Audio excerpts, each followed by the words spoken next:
Okay, here we are live, March 8th, 2025. Infinite Plane Saturnday. Although I think maybe I put a title here. Oh, yeah, Paul on the Ball, which I suppose deserves a bit of an explanation. Paul on the Ball and other shape traitors. Now, obviously, we're being facetious here, but there is a point. When I say shape traitors, the people who said that the Earth was flat and changed their minds like a couple weeks ago, they were flawed in the first place for even asserting a shape without having any evidentiary support other than a logical rejection of the establishment model.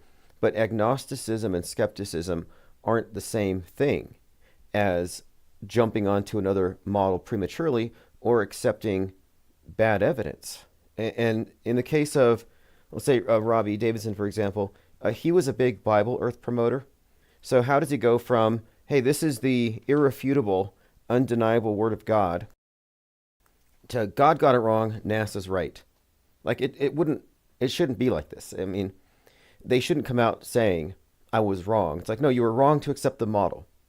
You were wrong to presume you had enough information. But the way they're doing it, it makes it sound like they're actually going to the other side, which is why we're calling them shape traitors. Joined by P. Trippa, McDirtywork, Penguinati Auto Hoaxer, KKIN, Diana South, Deprogram Truther, Watchdog, and Matt OX.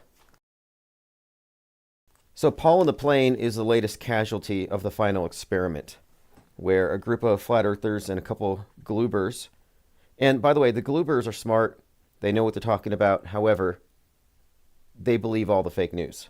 So you can just dismiss their opinions.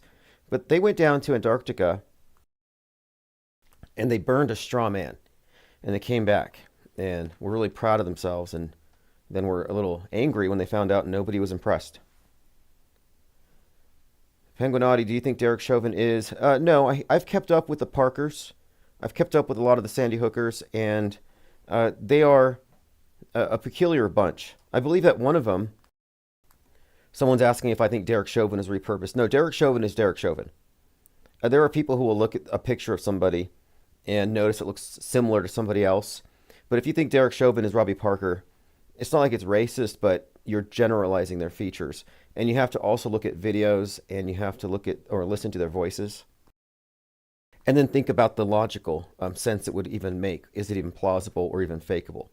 But it is a fact that a lot of these crisis actors move in the same actors guild, crisis actors guild, and they tend to get repurposed. I mean, we were just recently talking about Gabby Petito, and I have a deep dive, a 30-minute video breakdown of the Gabby Petito hoax and why I think it's a hoax. And a large part of this stems from the fact that she and her brothers were in a Sandy Hook music video called Irreplaceable. I would have called it unlistenable. But the fact that they came from that same group, it's the same production company. And if you look objectively at this Netflix special on Gabby Petito, it's a movie about a live streamer. It's not a live streamer's perspective. Totally phony. But Derek Chauvin got stabbed 22 times, which I think had some significance. This was at the same time. Wasn't he sentenced for like 22 years? But he was stabbed in prison a number of times, and was it Black Friday? There was some significance to that whole thing. I have to go back and look.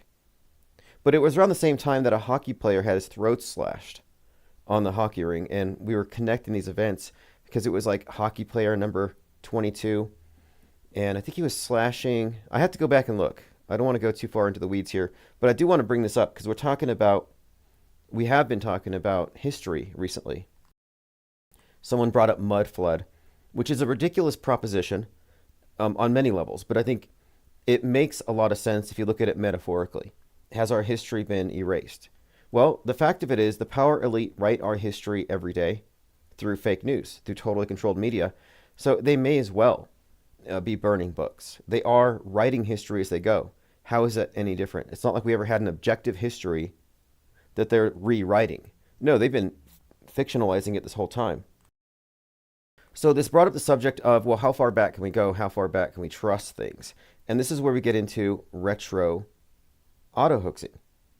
So retro auto hoaxing refers to going back at previous events and looking at it with uh, educated, enlightened eyes in terms of what media is, the function it serves, and always has served.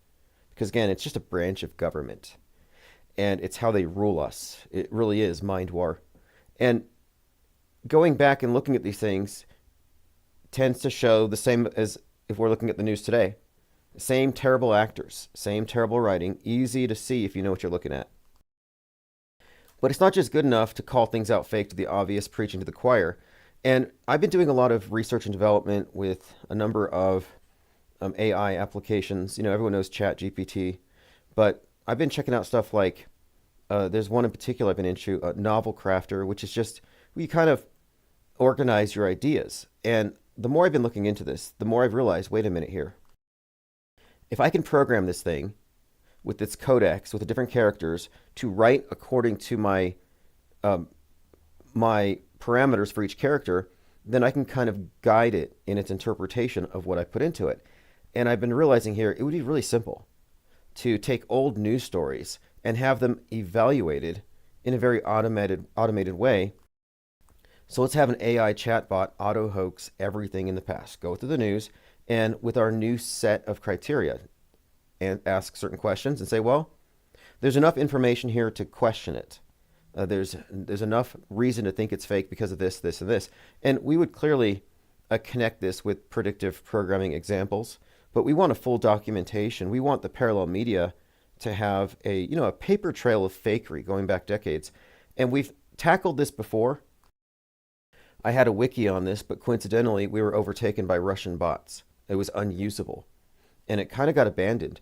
But now that I'm looking at the way we can automate things, it's becoming increasingly plausible that we might actually have a way to take this on and to essentially do a skeptic's take on the 20th century and would categorize it: space fakery, mass shootings, serial killers, celebrity dramas, and patterns would emerge, as we often note here.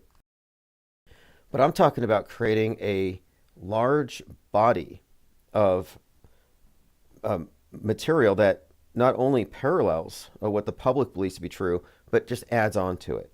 So this is like the additional information that you might want to know. Like a little, like it's almost like, you're watching these TV shows and it's like, this is just a dramatic recreation. It's like the public doesn't know how much of what they've experienced has just been drama. All right, let's see. Stephen Jackson, George Floyd proves they laugh in our faces. Yeah, that's true. That's true. But I don't. What I'm focusing on here really is fake news deconstruction, and I think there's a lot of perhaps truth or bait or stuff that is just too far out of bounds for the public to even conceive of it, to bring it up, unless we can firmly identify and I guess prove it to be true. So, for example, we often talk about deep fakes and what isn't fakeable. Well, everything's essentially fakeable. It's just a matter of scale. But what I'm thinking here is, like, for example, there's a whole group of conspiracy theorists who believe that pandas are fake or all the presidents are women. Like, if you want to believe Donald Trump's a woman, that's on you. But you still need to explain what follows after that and what stems from this. So how did a 60-year-old Donald Trump give birth to Barron? Like, none of these things make sense. Who's the daddy? So these are like really shallow takes, and we're going for a very nuanced take. And so the idea that one actor could be repurposed for another actor is not new. We've seen this, I think, a lot in the entertainment industry. A lot of rappers are alleged to be not only not dead, but rapping in a different form. For example, there are many who believe that Tupac isn't dead and that he continued his career as a somewhat mediocre version of himself with dreads. I think his name was Kill the MC, which sounds like Kill the MC. And so when you look into this, it's like, well, okay, well, what else are they faking? What else is fakeable? Was Jimmy Carter really JFK with a different haircut? And a lot of these things have legs. So people have been suggesting, well, Stephen Jackson claimed that George Floyd was his twin, and that was really strange. And what is the basis for this? And so it's all really kind of crazy. I looked into that, but the reason I discount it is that there's a video of George Floyd, not safe for work video, that I think couldn't possibly be Stephen Jackson just based on the tattoos and based on a number of other things. And I think you could make the case George Floyd existed. There was somebody who suggested that he had died before 2020 and that he had taken part in some kind of police training video. There's a number of claims, but the fact of it is George Floyd did not die on Memorial Day 2020. And not only did he not die on that day, he didn't die from an overdose and he didn't die from police brutality. If anything, he was dead before, or he's out on some island with Derek Chauvin drinking Coronas. Like, these are all actors on the same team. And as we talked about before, and this was not really honed in on by the media for very long, but Derek Chauvin and George Floyd worked together at the same shady nightclub for years. And Chauvin was also a cop. His neighbors thought he was a real estate agent. I mean, come on. There's way too much there. Parma says cash cab Chauvin behind the Eskimo rent-a-cop. Yeah, a lot of people think he's the cash cab guy. Well, I mean, it could be, I guess. I don't see it. I don't see the practicality of it. But there are people who dispute whether it's the same guy in the mugshot as on the in the CCTV. And one thing I will say, and I noticed this with Derek Chauvin's mugshot and all his accomplices, their mugshots were like Hollywood studio mugshots. These weren't just line up against the wall, snap a photo. No, they had like reflections in the eyes. They created like a sort of a like this villainous demeanor, almost like the Kubrick stare. Like, it was pretty bad if you look at their mugshots. So that's all got to be fake as well. But there's more to it. Like, there's questions about the footage itself and the people involved in it. I believe even Telcom X, Sean King, might have had his hand in that. So everything's questionable. In my opinion, it was directed. I believe the Derek Chauvin, George Floyd psyop was directed by either Spike Lee or Jordan Peele. And now the Jordan Peele thing, now was Cash Cab a comedian? Because Jordan Peele's kind of in that realm. But I think it's a Spike Lee production.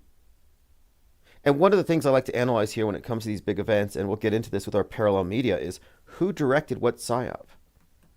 I think James Cameron had a hand in the LA riots and in the Cop City riots and 9/11.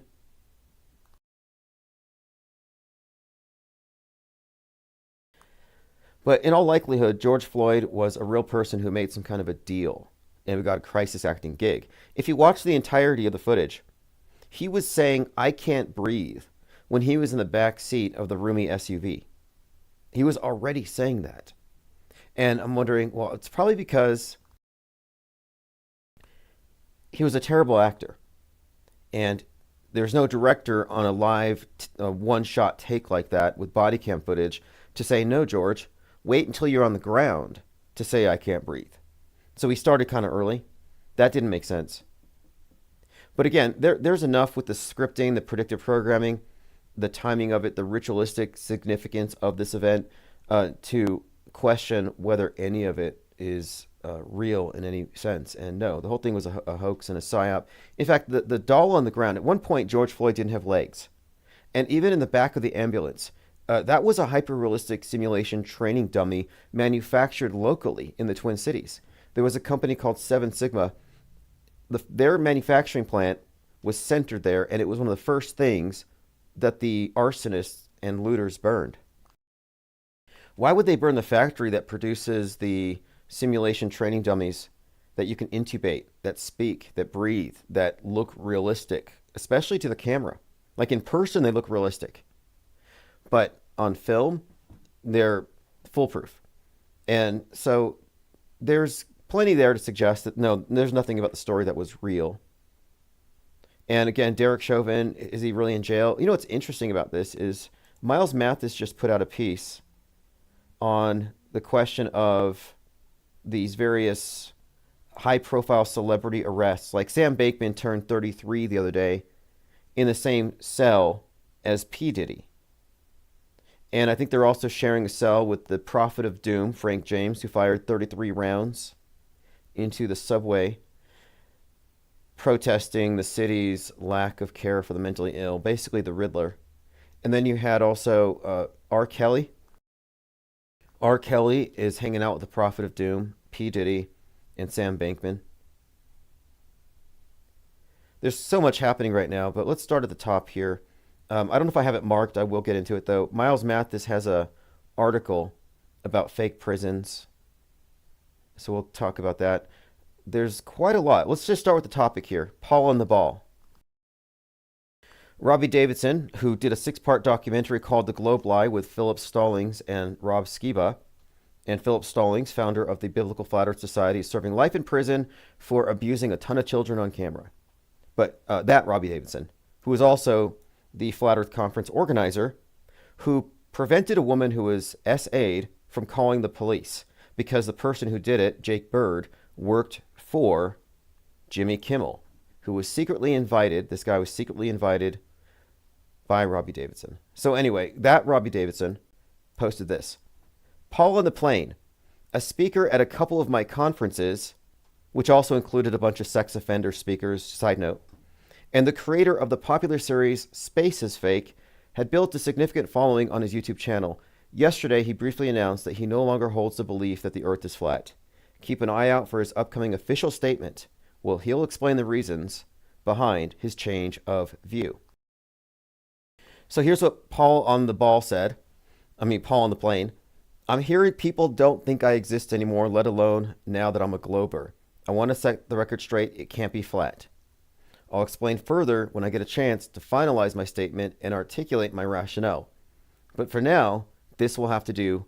Keep it round. God bless. Paul on the plane. Now, this is the same person who likely, with Robbie Davidson, professed that God made the earth flat because Satan would have made it a ball. This is a major turning point for the whole conversation, and it needed to happen. You shouldn't have a belief the earth is flat, nor should you have a belief the earth is a ball. You should know. There's enough information, or there should be. And if there isn't, or if it's being warped or augmented, then it needs to be rejected, and then you're left with a vacuum, a void, an I don't know. And that's where I'm at. I'm shape agnostic, and I'm borderline shape ambivalent. I almost don't care. But at this point, yeah, you can dismiss the belief.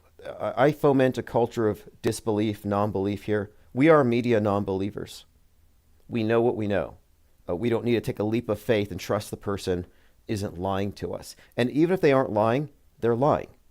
Somebody can be on TV telling you how the sky is blue. They're still lying if they're speaking from a network that presupposes a world view with everything that happened that they reported previously as being fundamentally true. There's no truth in this place. The only truth is outside of it, the off-world stage. And a literalist said, is triangulation on a bendy triangle possible? Oh, Paul on the plane is one of these individuals who I think has been in this circle of alternatively flat earth promoters, biblical flat earth promoters, and then pushing crypto coins like Axion. And I think Axion must have done very well, right? I haven't checked on it, but I remember they were promoting it a couple years ago. I'm assuming it did very well. I'm assuming everybody that invested in Robbie Davidson, Paul on the plane, and Patricia Steer's crypto Axion, I'm sure they all are just rich right now, and they're hanging out on some island. And they're like, oh, look, there's Derek Chauvin and George Floyd having a Corona. Because, of course, they wouldn't be involved in anything shady. X322 says these government flat plants were always anti-penguin. Yeah, always. Always. I mean, how can you hate penguins? And they always hated us because we were not grabbing onto the whole Bible model. I said it's premature. If you have a model, you're assuming you have complete information, and that's a big assumption. And the alternative models were put there, I believe, to keep people in a state of being, I guess, married to a presupposition that they could take away later. And I'm like, no, I think we should maintain this area of objectivity. They're totally against it. The Bible Earth had no No real firm basis. And look, where is it now? Okay, so let's see what else we have here. We'll talk about the parallel. No, I had a weird series of, I don't know, it could be coincidences. So I'm not sure what it means, but I was driving somewhere and I'm turning into a parking lot and someone kind of cuts me off. Like I almost had to swerve to avoid this person. And driving through that parking lot, exiting, a pedestrian walks in front of me. The next place I go, someone parks really close, right up next to me, and she seems kind of like unhinged. So I squeeze the truck forward and I go straight and I go through the next lane out of the parking lot, and a car nearly backs into me. So then driving down the street, running across the street, a pedestrian runs in front of me.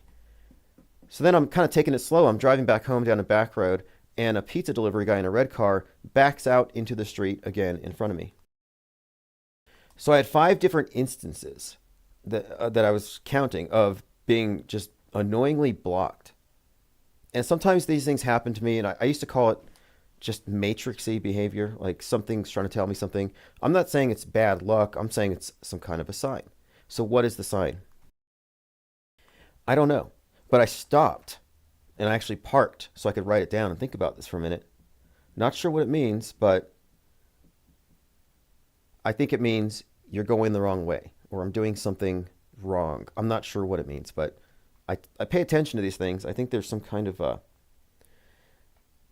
I guess, a feedback loop between our intention and what follows next. And I think that it's some sort of a interaction. Well, I think, see, the term is, I use synchronicity, but I don't believe synchronicity is the result of a higher power, as in like God or angels or something supernatural. I think it's actually just an aspect of our consciousness, and it's specifically that part of us that isn't filtered through the meat suit. So it's not bound by our senses, but it has access to other information outside time space as we experience it. And I think it, in some capacity, does have some co-creative input. So there's that. So just letting you know, I'm doing something wrong or something. But anyway, moving on, we're going to talk about Paul on the plane. Now, I'm not against these individuals who are suddenly saying, "Oh, it's a ball." Like, I don't care. But here's where I get to the point where I could say we don't have enough information for a complete model. The model we've been shown is all we have as far as information. Flat earthers have not expanded on that. No one's taken any trips except for Logan Paul, and that was a hoax. Nobody got behind any significant efforts. The best effort we had was we did have someone on our side going to an altitude, but that wasn't to check the flat earth of almost 2,000 feet. Like, honestly, Mad Mike was the only sincere effort to change the paradigm. He would have done something because his plan was to actually go to the Kármán line outside of the controlled opposition space agencies. But nobody's added to the information. So all we're left with is the ball. But is that complete? It's only complete if you believe that everything that extends beyond it is as reported. And if what we have been shown to be space is fake, then we cannot claim it to be a complete model. There's a vacuum of information. So whatever they're concealing behind fake space is necessary information for us to arrive at a complete model. So at this point, it's premature. Flat earthers and ball earthers are the same person. They're making the same mistake. They're operating on the same false premise that, oh, we have a complete model. No, you're both wrong.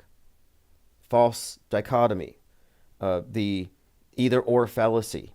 It was always erroneous. I always said it was never about flat versus round or shape. It's always been an open or closed system.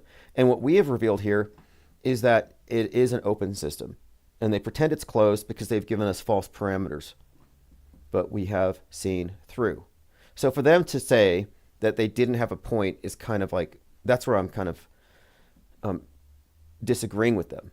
Like, no, you had a point to completely reject everything from the space agencies and from the general consensus about the big picture that we can't verify, and to say the final experiment in any way changes this thing just shows that they were wrong from the beginning to think they had a complete model. So again, I guess it's good they're admitting they're wrong. We don't have to, because we never supposed that we had a complete model. We never said we figured it out.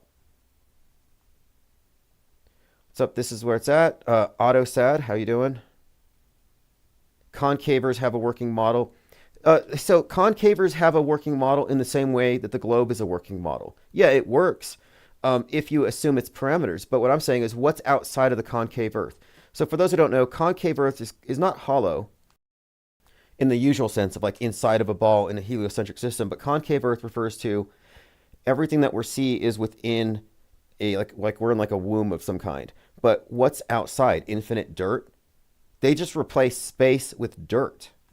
So if you have a concave earther who can explain to me what is outside of our area, our habitable space, if you can explain that, then you have a model.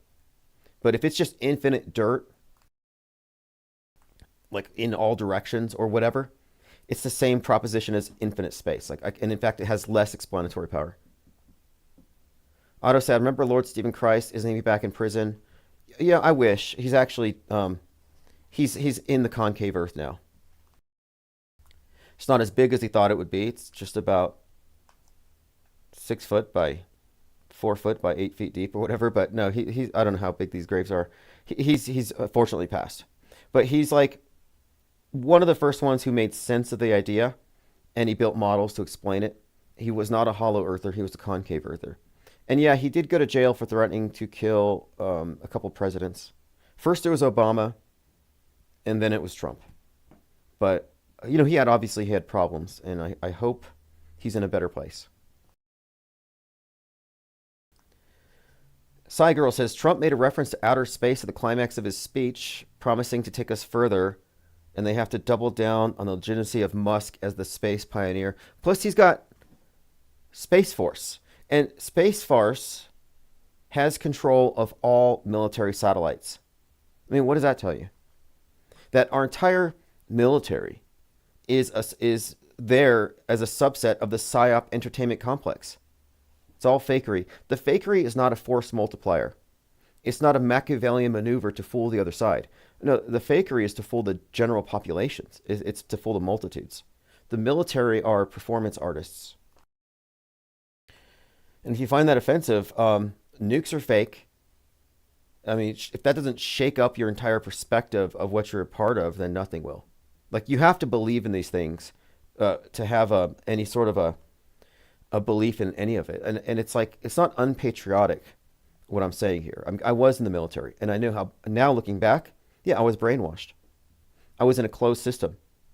In fact, the only reason I came across Alex Jones is there was an order passed down that we were not to listen to Alex Jones. So I went down to I left the base, I went to the El Paso main library, and I downloaded MP3s. I got a video at that time from ABC News that some reporter had climbed on the wall of the tomb at Yale and recorded a skull and bones ceremony, and I have not been able to find it since. There was some guy in a George Bush mask. There was somebody made to kiss a skull. I'm pretty sure there was a simulated death, but there was like this bit of footage. But my point being here is that when I was in that box, I didn't receive any information that would contradict it. And everything was super compartmentalized. The people that I knew couldn't tell me what they knew. And because what they knew was connected to certain air defense artillery system. And one of them told me something, and he put it like this. He said, our radars at White Sands are painting targets 100 miles away. Now, it's classified because we can only tell the media 65 miles. And I'm like, that's weird. He said, yes, we're painting targets over the curve of the Earth. And I think he was saying it with the belief that, yes, they're actually looking over the curve. All right, let's continue here. Yeah, Brother Ernest is a concaver. He could explain it. Brother Ernest was at the Exit the Matrix conference we had in Vegas, and he's good as far as printmakers go, as far as pretty much anything. I should probably connect with him. I'm not sure if he's still doing this stuff. I know he had some issues with the chemicals you're always working with, but in fact, I have some of his work over here. I'll bring it out. He made this glass plate with the penguin on it, with Fepe's face. Norbu says GPS satellites are real. I use them. Well, there's a few questions we could ask here. Like, okay, do you think that satellites are fakeable? And one of the points that I would make in this context is that um, Loon X makes that case that, yeah, actually it is doable. It's already in use. In fact, there's a lot of information on this matter. If you haven't looked into stratospheric balloons, the ones that stay up for months at a time, everything that is purported to be coming from outer space could in fact be done locally, as in like stratosphere. It doesn't require high velocity orbiting satellites at 17,000 miles per hour, which I think is preposterous. It doesn't require that. But it's interesting to me that Loon X went out of business just as Starlink showed up. So Loon X was able to do everything Starlink claims to do. And as soon as they achieved this capability, they said, oh, this isn't economically feasible. We're closing our doors. So Loon X disappears and then Starlink shows up. What's the difference?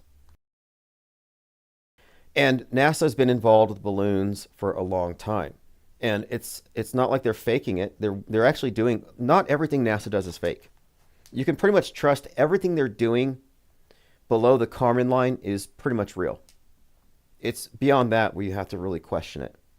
Like Elon Musk is launching rockets. Rockets are real. Rockets do in fact land. I missed it because I was in school at the time, but when I was a kid, I remember my grandfather, retired general, was invited to White Sands to witness the very first reusable rocket. It was some kind of I have the story written down, noted somewhere in my bookmarks, but they were testing this idea of a rocket that launches and then it lands. And I saw the local news coverage of this thing. So like that technology is not purely like science fiction. Now the science fiction comes in when it's out of sight, out of mind. And where are they landing the rockets? I saw this meme today. I think it was posted by, I saw this in Gilded. Here it is. Kevin Mooring. Gulf of SpaceX debris. Like it could be. I mean, there is a lot of debris going on, but it could be that they're just dumping these things in the water and recovering them later. But Musk is, it's like half fake, half real. Does he know it's fake when it goes to space? Does he have the security clearance to know? It's a question. It's a valid question. And a literalist said, I had a dream a few days ago that there's a thick, dark smoke over Manhattan and fires everywhere. Then a huge, tall wave jumped over the city. Isn't there a wildfire right there, right now? Cygirl says, what happened to the Hollow Earth people? I used to hear more from them. Maybe they found it. Like, I might not come back. If I find the Hollow Earth, it might be the last you've heard of me. They probably have life extension and dinosaurs. I've read a few accounts. Was it Admiral Byrd, if you can trust that Mason who opened Masonic Lodge 777 in Antarctica? You know, the one reason why I think that the final experiment wasn't an easy sell is they didn't have any penguins. If those guys were hanging out with penguins, it would have been game over for Flat Earth, and it would have just, I don't know, it wouldn't have blunted the impact of the experiments. Cygirl says, there's only room for a few scams in the outer space swindle game. Well, okay, so that's a good point there, because it's a monopoly. There's a monopoly on space travel and space fakery. And recently, a private company, Firefly, sent that capsule to the moon, and they took a picture of the Earth. And I had brought this up years ago. In fact, the intro song that we play here, Saturn X, I'll play a short clip just to remind you, because this is pertinent here. I had come up with this idea, and you can see the logo here for Saturn 62, I said, let's start a fake space agency, do everything CGI. We will claim to be sending CubeSats into space, and nobody will be able to dispute it. Who are they to say that we didn't privately send a lunar lander? So this song, I'm going to take you to Saturn, is about Saturn X, and our whole pitch was we're going to invent space steading. It's like seasteading, but we're going to park our ships on the rings of Saturn, and then eventually we're going to go there.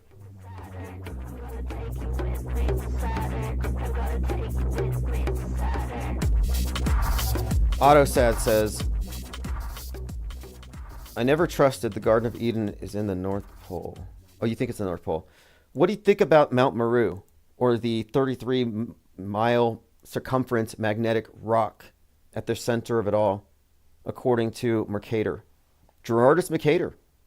You know, if you don't believe that, then why do you believe the Mercator projection globe?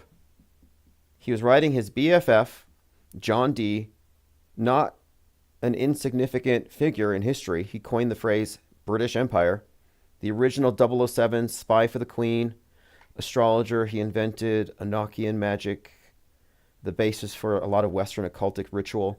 So this individual claimed, well, rather, Mercator claimed to him in this correspondence, that at the center of the North Pole is a 33-mile circumference black rock. Some believe it used to be a tree, like in James Cameron's movies, Avatar.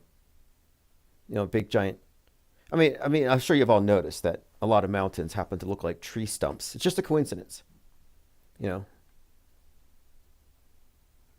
I think there's more to giant trees than mud flood, but it's kind of part of the same package. The idea here is that we've been given a very distorted view of our natural history, and that what we believe are mountains are actually the remnants of trees that reached miles into the sky. And that some thing happened, or some group came along and tore it all down and enslaved mankind and harvested resources. The Grand Canyon is likely evidence of some kind of mining operation. I mean, it's a pretty dismal story because it suggests that we're living in the aftermath of something terrible. But it might be true. I mean, it is true anyway, if you think about, history and how most of every species didn't make it. I pretty much were an anomaly to even be here if you believe the official story, which I kind of don't. Again, I'm kind of leaning these days towards biocentricity and panpsychism in a Disney universe on Planet Netflix. Joined here by Thirst for Truth, Clockwork 113. Pignub says the final experiment, no, the first observation. There's some dispute as to whether or not you could call that an experiment. I think you can if the experiment was specifically to debunk the AE model. And so in that sense, yes. Autosad says, John Dee was a major player in the occult game, no doubt. The little season theory is wild. Recently I did some research into John Dee because I came across how, who is it now? Somebody's buying the James Bond franchise. Oh, that's right. Amazon. And I was thinking about this because, Amazon and Bezos, and there's this character, Dr. Evil, who's based off of a James Bond character. But also, we've noticed many interesting parallels between Bezos and this same character. So we're looking into this stuff, and it turns out that in one of these old James Bond movies, the bad guy was actually literally based on Aleister Crowley. And so Aleister Crowley is the one who really took all of John Dee's magic and put it into a system. So John Dee's Enochian magic, the term was actually, I think, coined by Crowley, but he repurposed it and turned it into their main ritual structure. But anyway, there's some interesting connections if you look into the occult side of the major secret societies, John Dee, and then some of these pop culture figures like James Bond, Dr. Evil, and then, of course, the overlap between the entertainment characters and real world characters like Jeff Bezos. Jeff Bezos is not just a figurehead of a company and the CEO, but I think There's a certain archetype he embodies. And I think that on the world stage, he symbolically represents Nimrod, the builder of the Tower of Babel. And there's a lot of substance to this when I say this stuff. Like, for example, look up the Amazon Helix headquarters in Virginia and how it's been compared to the Tower of Babel. These are not coincidences, nor is it a coincidence that Dr. Evil's base is in a space needle, because a space needle is another symbol of what? It's a UFO on a tractor beam, but it actually represents ascension, man going into space, a space needle like a rocket, which is all connected to the idea of the Tower of Babel story of man going up into the heavens. Tom Smith says, would you go on the Crow 777 podcast? Yes. Yes, Crow 777 is, I give him a little bit of, sometimes I'm a little critical of some of Crow's takes on certain things, but his research is great. And I used to listen to their podcast a lot because they research these strange characters like John Dee. He's done some good work on Jack Parsons and the Babylon working and all that stuff. I think our main point of disagreement is chemtrails. But I guess when it comes down to it, my take on it is that if someone doesn't agree with me on everything, it doesn't really matter. I just like to kind of elucidate the points of our disagreement and understand why we disagree. Harmon Walker became a member, picked up a titanium blue wrench. Has that new wrench smell. Thank you for supporting the channel. Norba says, Bezos was an accountant, I think. He figured out Amazon via accounting logic. Sure, but I think he's a world stage character. You don't get to become the richest man in the world and not be a part of the big show. And I think that his whole story ties into the man who fell to earth. So the story of man who fell to earth is this alien from a dying planet because of climate change, comes down to earth and he lands in New Mexico, played by David Bowie. Now this is revisited later with Starman going back into space as an effigy of David Bowie, because Starman is a character out of a David Bowie album. The song is called 5 Years, where it prophesizes mankind's savior. But Bezos's character, his persona, overlaps, even with the origin story of landing in New Mexico, forming the world's biggest corporation and trying to get back to space, get to Mars or wherever. And there's some other aspects to Bezos as well. I talk about the Dr. Evil comparison, the laughter. Even Fox News mocked Bezos's rockets and it's kind of funny at the same time. The company Blue Origin, Blue Oregon, we were calling it that because its rocket was so obvious that Fox News was making fun of it, comparing it to Dr. Evil's rocket, which is clearly a dong rocket. So this is some kind of inside joke. They're laughing at it at its surface value, but no, we're actually looking at a religious paradigm that essentially worships the sun and the generative principles in nature and the masculine principle as the obelisk, which has been repurposed today as the rocket. But anyway, these are very complex characters. Bezos, again, I have a number of stories. Like, for example, Bezos, we talk about Musk and how he always inculcates the number 42 into everything.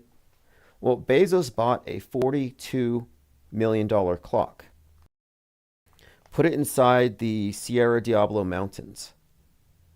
Now, the opening of it was attended by some interesting characters like Stuart Brand from the Whole Earth catalog, these weird individuals, this weird ceremony. But the whole thing is, what's the significance of a $42 million clock? Well, it ties into the significance of the number 42 to Saturn, to time and space control, and Kronos is another version of Saturn. And so the clock has a great deal of significance here. But the high priests of the space program, it's all about Saturn. It's all about the number 42 as it connects in the symbolism or the symbol of the X. NASA sending the Saturn rocket to the moon. What is this Saturn thing? It's Osiris. It's sun worship.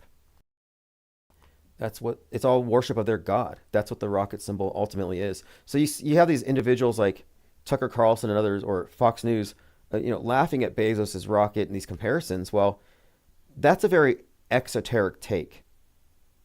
And even more specifically, the capsule has occult significance. Look at the capsule. You can look at it as the triangle with the eye in it, descending upon the pyramid. It represents the pharaohic elite, the golden tip of the obelisk. Anyway, let's continue here. Jay Nelson says Crow went from amateur astronomer to occult expert in 6 months. Well, he's the lunar wave guy. I don't think he would have me on his show, to be honest. I don't know. Would he? Have I burned any bridge? I don't like to burn bridges, but sometimes telling the truth will do this, or sometimes disagreeing with people, and how someone takes disagreement kind of determines this. Like if somebody doesn't agree with me, I'll still go on their show. I don't care. But if we disagree with chemtrails and that's a deal breaker, then I guess it's not going to happen. I hope we can overlook this. I would like to sincerely ask him some questions. Like, for example, when you say that boiling vinegar turns the sky blue, clears away the cirrus clouds, like when you say this, are you open to other possibilities? Because there are people who pray away the chemtrails. And I want to kind of dig here and see if he's open to the possibility that they would have gone away anyway, even if he didn't boil the vinegar. Because this is a logical fallacy known as faulty causality. And if you can recognize a logical fallacy and change your opinion about something, change your understanding of something, and recognize you were wrong, then you're a grown-up. If you can't, and if you continue to insist on the absurdity that boiling vinegar gets rid of chemtrails, which don't even exist, that boiling vinegar would get rid of cirrus clouds, which is what they are, then you're essentially being very immature about it. But I don't know. I mean, I don't know if that's a deal breaker. I wouldn't even bring up the bizarro conversation he had with Owen Benjamin about CEs, nor am I going to explain to you what a CE is. Joe Sancho says, Jackie Robinson was number 42, so every baseball season, every player wears 42 one day in the whole league. Well, let's go back to summer of 2020. George Floyd, his twin, Steven Jackson, was 42 at the time. The driver of his van, Maurice Hill, the drug dealer, the guy who gave him the fentanyl, was 42. We were looking at all these 42s that were attached to this event because 42s are always associated with civil rights and race war psyops. Jackie Robinson crossed the MLB color line, number 42. Rosa Parks, 42-year-old, when she achieved notoriety. But the summer of 2020, you had Chadwick Boseman, who was 42. He played Mr. 42. He raised $4.2 million for COVID relief. His project, 42. And then what happened? He died. So when he died, MLB were all wearing 42s. Now this gets even weirder because they had delayed their usual Jackie Robinson week, which is in April. They delayed it until the summer because of COVID. So when they're actually doing it, Chadwick Boseman is dead. So that kind of lines up. And then at the same time, the NBA at that time were celebrating Mamba Week because it was the 42nd posthumous birthday of, it was the 42nd birthday, now posthumous, of Kobe Bryant. He turned 42. So you had Mamba Week and Jackie Robinson Week and the 42 thing all at the same time. Now, this also correlated with a lot of other stuff at this time, but I'm just saying that, yeah, this is code. And at the time we were noticing here the consistency of it all. The number 42, the number 33, with these various events. Okay, I'll open up phones here in just a moment.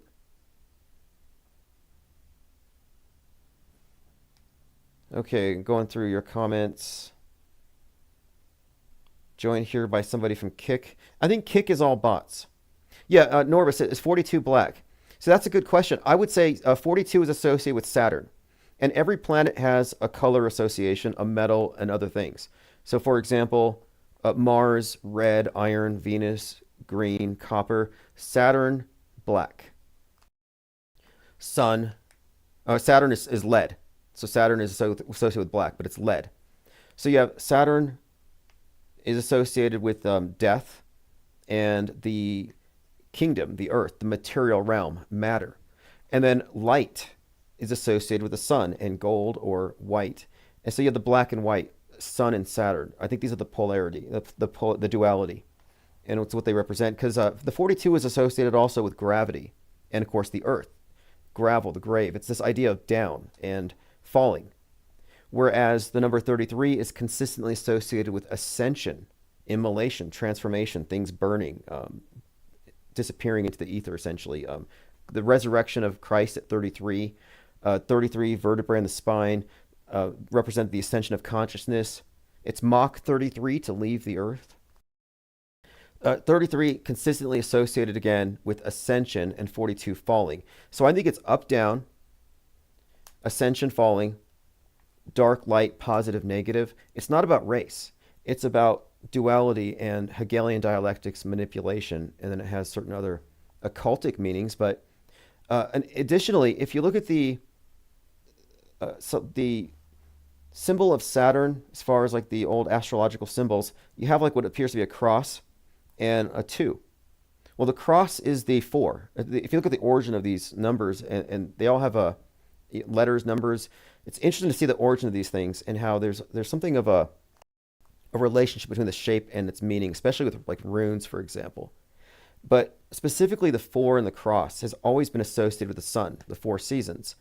And we talk about this a lot, how it's encoded into so many things, like playing cards, 4 suits, 4 seasons, 52 cards, 52 weeks.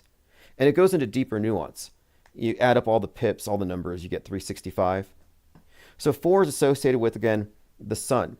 And then the symbol of Saturn, though, the god of Saturn, it's the god of the harvest, the reaper, death, what happens at the end of the year, but the end of a cycle. And so I think what we're seeing here with the symbol of Saturn and the number 42 is that if you combine the 4 and the 2, you get the sigil of Saturn. And I think the meaning of it is a combination of the solar symbol of the cross, and 2 has to represent the scythe, the cutting, the splitting in two, the harvest. So I think the reaper, like the reaper or Father Time have. So the association of time and death is an obvious thing.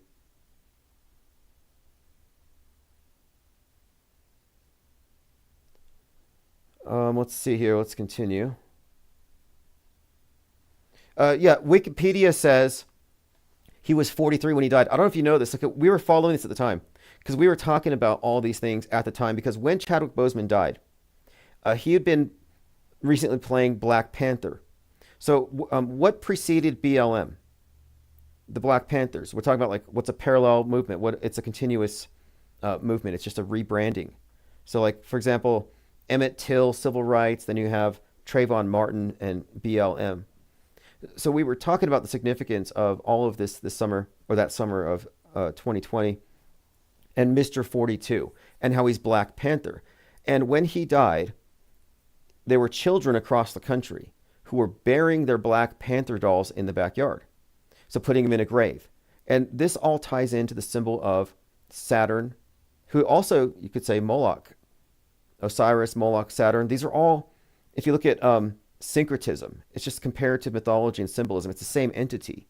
So MLK's 57th anniversary of the I Have a Dream speech was being commemorated that summer at the big obelisk, the Washington Monument, which is, again, a symbol of Osiris.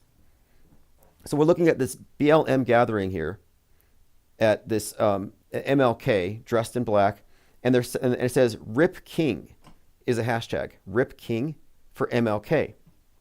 But I think it's also a reference to Rip King as in Osiris, the dead Sun King, this mythical character that's the basis for all these different stories. But at the same time that you had the hashtag Rip King, there was also a competing hashtag because of Chadwick Boseman's death. So was it Rip Black Panther, Rip King, overlapping with the death of Martin Luther King? So you have Martin Luther King, Black Panther, Chadwick Boseman, Mr. 42, and it's all kind of lining up at the same time. And as we're talking about this and discussing the significance of the death of Mr. 42, suddenly his death date was being changed to 43. Myself and I was going to say Joseph Green. Who's the Gematria guy? was just talking about how it seems like they're changing the name. I mean, the age by 1 year. Like they bumped it. So are they bumping the year because we're calling it out? And so yeah, he went from being 42 to 43. I'm saying they ministry of truth did it. It was a ministry of truth movement. MLK's death was 1968. His death was in 1968. And I think what was also significant about that, I think it was on 4/4. The assassination was April 4th, 1968. Trump was arrested on 4/4, 2023, which was the 55th anniversary. And what's interesting about that is 4/4 was also the the birth date of Heath Ledger, from Joker. And while Trump was on trial, Joker 2 was being filmed outside, and people thought the mob was gathered there for Trump. But anyway, so 1968 and 2020, this is another reason why it was significant to us. Everything that we were looking at in 2020's summer was borrowed out of 68. This is when I coined the term metascript with regard to analyzing media, because it seemed to be that entire news cycles were being repackaged, recycled. Entire characters and themes were being borrowed and brought back again with specificity. So, for example, 1968 is the year that the term coronavirus was actually coined. And there were many things that were happening civil rights wise that were being repeated. Even the phrase that Trump used, when the looting starts, the shooting starts. Trump said this. Well, that was actually from some segregationist, 1967, 1968. It was like one of their expressions. So they were actually bringing back a lot of the late 60s to 2020. And I started noticing these patterns. And as soon as I started noticing it and commenting on it, we started noticing the mainstream media was actually kind of being self-conscious about these things and themes that were repeating. So it was like, I think Nancy Pelosi called it the summer of love. It's kind of funny. And after she said this, there was an incident where, probably fake, where two BLM protesters were dancing in the street and they got hit by a car. One's name was Summer, one's name was Love. I don't know if you remember this. We were talking about it's like the death of the summer of love. It was just so perfectly packaged. But 1969, I said, okay, look, if we're right about this, if this is beyond coincidence, if they are repackaging entire news cycles for generational psyops, like maybe, I don't think it's just about being uncreative. I think they're retelling the same myths in many ways. But if they're doing this again, then this should be a continuing pattern. So into 2021, I was looking at 2021 with the idea that this is going to mirror 1969 in many significant ways. And in many significant ways, it actually did. For example, on the anniversary of Apollo 11, Jeff Bezos launched to space at 9:11 a.m., incidentally. But the significance here, I guess it just seems like I think it all ties in. We talk about time and space and the clock and Kronos and Saturn. I think it all ties into the fact that beneath the surface of news, it's ultimately the same old astrotheological tale. I think we're looking at a lot of subtext here, and they're telling the same stories in many ways. And I think a lot of it's borrowed, obviously, from the Bible and possibly older stories. I mean, what isn't borrowed? They're recycling everything, even the news. Diana Sal says, Mayor Daley of Chicago, 1968, told cops to shoot to kill all arsonists. And we're just scratching the surface. The overlapping between 1968 and 2020 is the subject of a book I put out called Metascript Decoded. In fact, I'm a beta tester on Amazon for this new program they have with AI narrators. So if you have an ebook, they'll have an AI narrator will read it. It takes 5 seconds. You don't have to wait months for somebody to record it. And it's getting better. So Metascript Decoded is available as an audiobook if you want to listen to it. And I think I combine a lot of ideas in there to kind of put together the big picture. And I need to rewrite it or do a second edition because that was before we really came across newsbenders. and the real point to it all. Because we're still kind of like here looking at this additional information, but without a complete picture. But I think right now we can argue that we have a model. We have so the mainstream worldview, the worldview that people share, the consensus version of things that they download from the TV, from the broadcast media, that is a model that people operate within. It's like the Truman Show in your mind. And this model is wrongfully presumed to be complete. It's like the globe. I mean, is it a complete model? Can you swear on it? I would say no, it's not complete. Is the mainstream media telling you the whole truth? Well, obviously no. Alternative media pretends to be filling in the gaps. That way, they can kind of have like a total monopoly on worldview itself. But it turns out alternative media is a subset of mainstream. It's actually part of the same closed system. But it's part of the same model. Alternative media is part of the same model as mainstream media. It's the same box. Our model is not constrained by their parameters. It includes psyops, fake news, and news bending, and an understanding of the purpose of fake news. And I call it the off-world stage perspective. So it's just more inclusive of additional information. And it leaves us with a lot of questions that are unanswered, but these are questions that the people in the box don't even know have been raised. And they're valid questions. But one of the main things that we have come across here that we have discerned is not only the purpose of predictive programming and concurrent programming and the entrainment between entertainment and news, but the purpose of fake news. The purpose of fake news has always been the scripting of history, because every fake news story aggregates and it never gets challenged. If you challenge it, you get in trouble, you get censored, you can't talk about the fake news because once it's carved in stone, it's sacred. It's settled journalism. So now we have the Holy Scriptures going back decades that tell us how everything happened.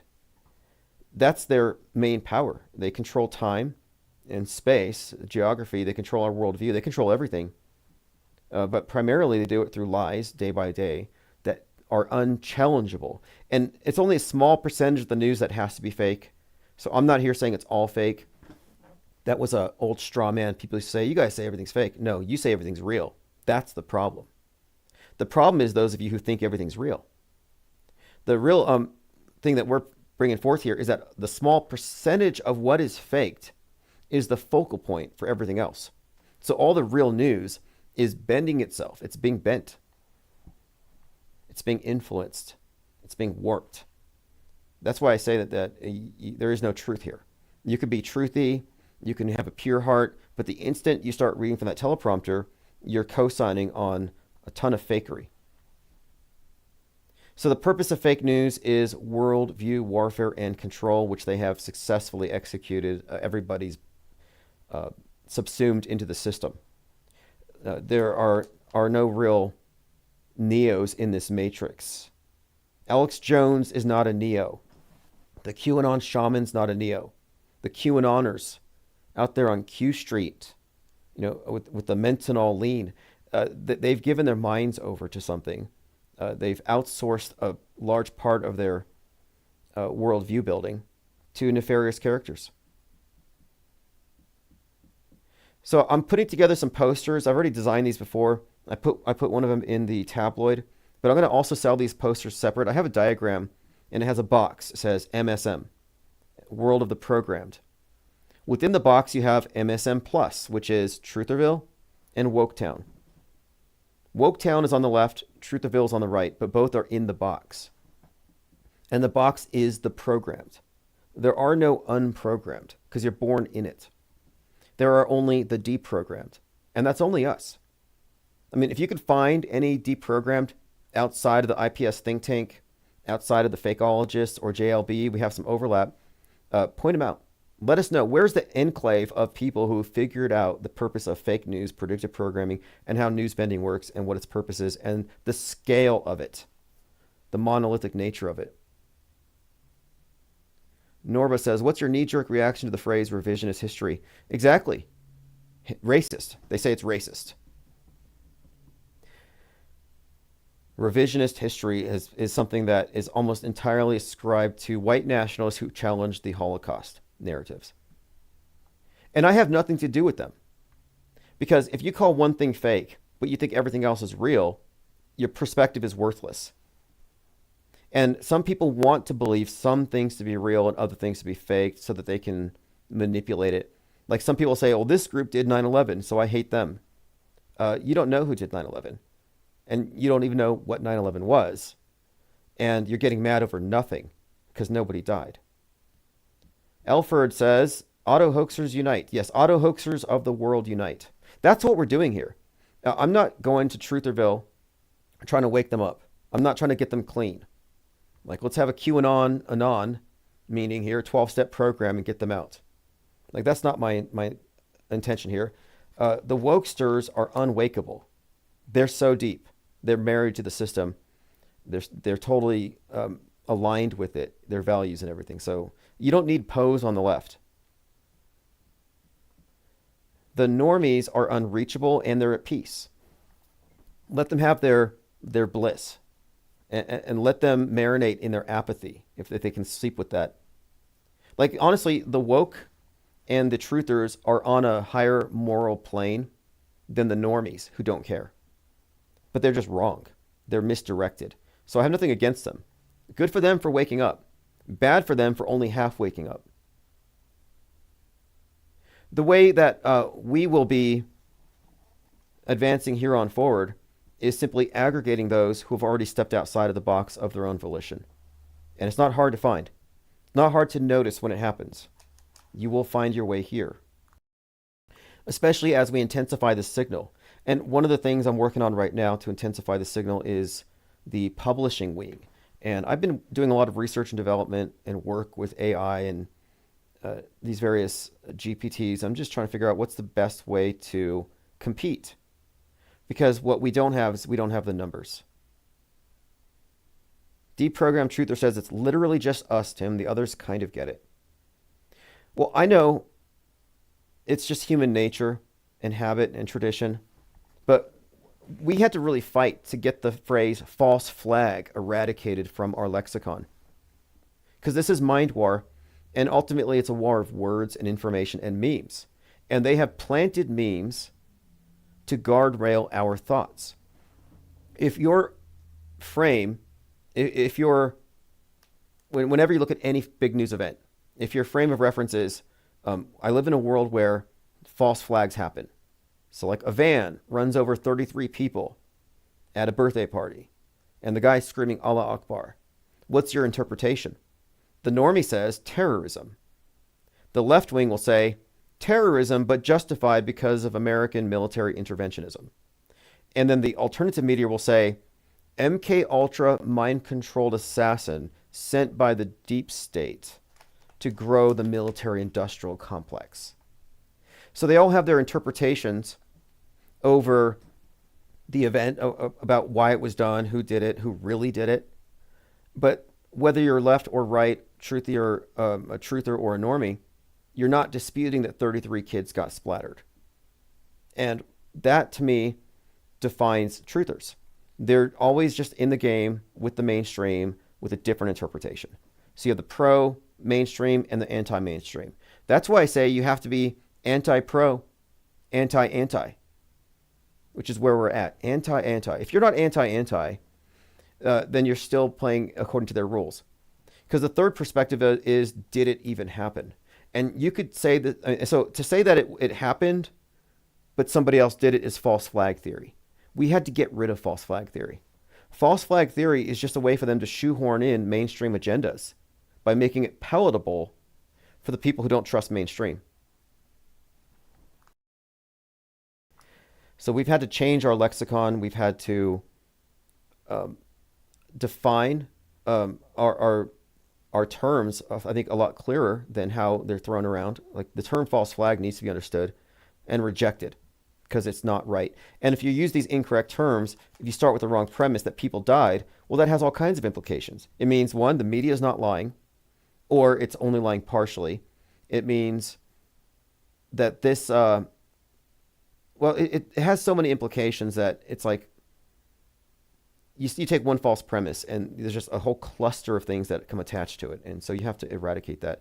But there's no point in trying to debate with true believers because their belief is coming from a place of emotion and conformity. It has nothing to do with facts or objectivity. There isn't really any objectivity in Trutherville, in Woketown, much less Normieville. Oh, you might even say that the IPS represents the only objectivist think tank on Earth.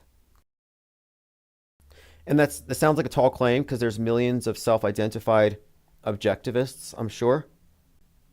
But the problem with objectivism is that it has always filtered its worldview and its philosophy through the media.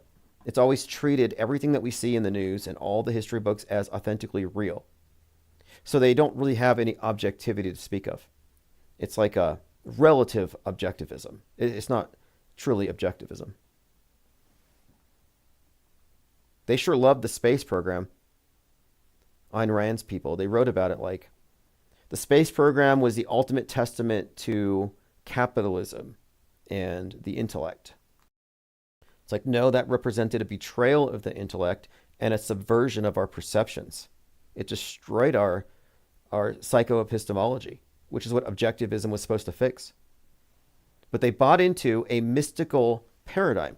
I mean, Ayn Rand was against mysticism, and she saw it as the main issue, the main problem, belief and the various religious paradigms that take away the intellect.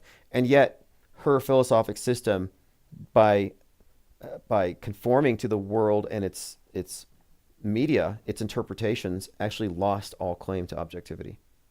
So there's us. Yes, we're a very small group. But it doesn't mean there are a few of us. And beyond that, I think we represent an untapped market. I don't have a number on it, but I have some ideas and I have a vision for this thing moving forward. And I think that the numbers are far underrepresented because there hasn't been any way to consolidate or codify this until now. But I think it has growth potential. And I don't think someone goes full-blown media skeptic and then somehow goes back. Like it's a one-way trip. Another way to look at it, mainstreamers sit there with their nose pressed up against the screen and everything else is secondary. So they primarily exist in the mental Truman Show. Alternative media types and the wokesters are in the screen, through the screen, in the box. They have no objective reference point anymore. So their starting point for objectivity is mainstream and they go deeper into the mind control. The auto-hoaxers are socially distanced from the screen. We're at least 6 feet away from it. And behind the screen, we can see there's a real world. And behind the screen, we can see all the things they don't want the people who are pressed up against it to see. We're not in their box. So this is it's an intellectual revolt. You could also describe this as a philosophical endeavor. It's technically kind of a disruptor. It should be revolutionary, to be honest. If you think about the implications of, let's just say 10,000 people realizing how monolithically fake media is and how centralized it is, and deciding voluntarily to associate on this premise and rebuild a version of the world by re-examining things and building a community based on this, it would become uncontrollable, unlike most conspiracy theories that that people organize around. Like the ufologists never got any answers. Why? Because they've always been mystified. Conspiracy theorists have never been able to organize effectively. The best you have are the anti-vaxxers, but that's just partisan politics. It was always just partisan. They never had a chance of getting anywhere because it was just manipulation. But there's no organizing against media from within. Alt media cannot win. They're part of the program. But what happens if enough of us break away and form a third branch of media? Well, it can happen. And the thing is, it's a one-way thing. I don't think that you see through psyops and suddenly you believe again. That's why the final experiment crowd is just kind of perplexing to me. It's almost like they didn't believe in the first place what they claim to believe. Alfred says South Pole animation was good. Looking forward to the next. Yes, I plan number two. The main theme is going to be space junk. Space junk. And if you want to participate, door's still open on that one. Copacetic has arrived with 5 titanium blue wrenches. Haley Harmon, Sink Lloyd, Rome, McDirtywork, Friendly Ghost, and let's see who else. Have all received the blue wrench. Autosad says, believe it or not, phonetics had an impact on how we interact with reality. Well, the words matter for a lot of reasons, and I think that the words that we've been given are, and the framework we're given in the conspiracy theory circles is designed to turn you into an activist. It's designed to turn you into an info warrior, to fight the system, to think that you can wake people up when all you're doing is you're recruiting them to your side of the political horseshoe.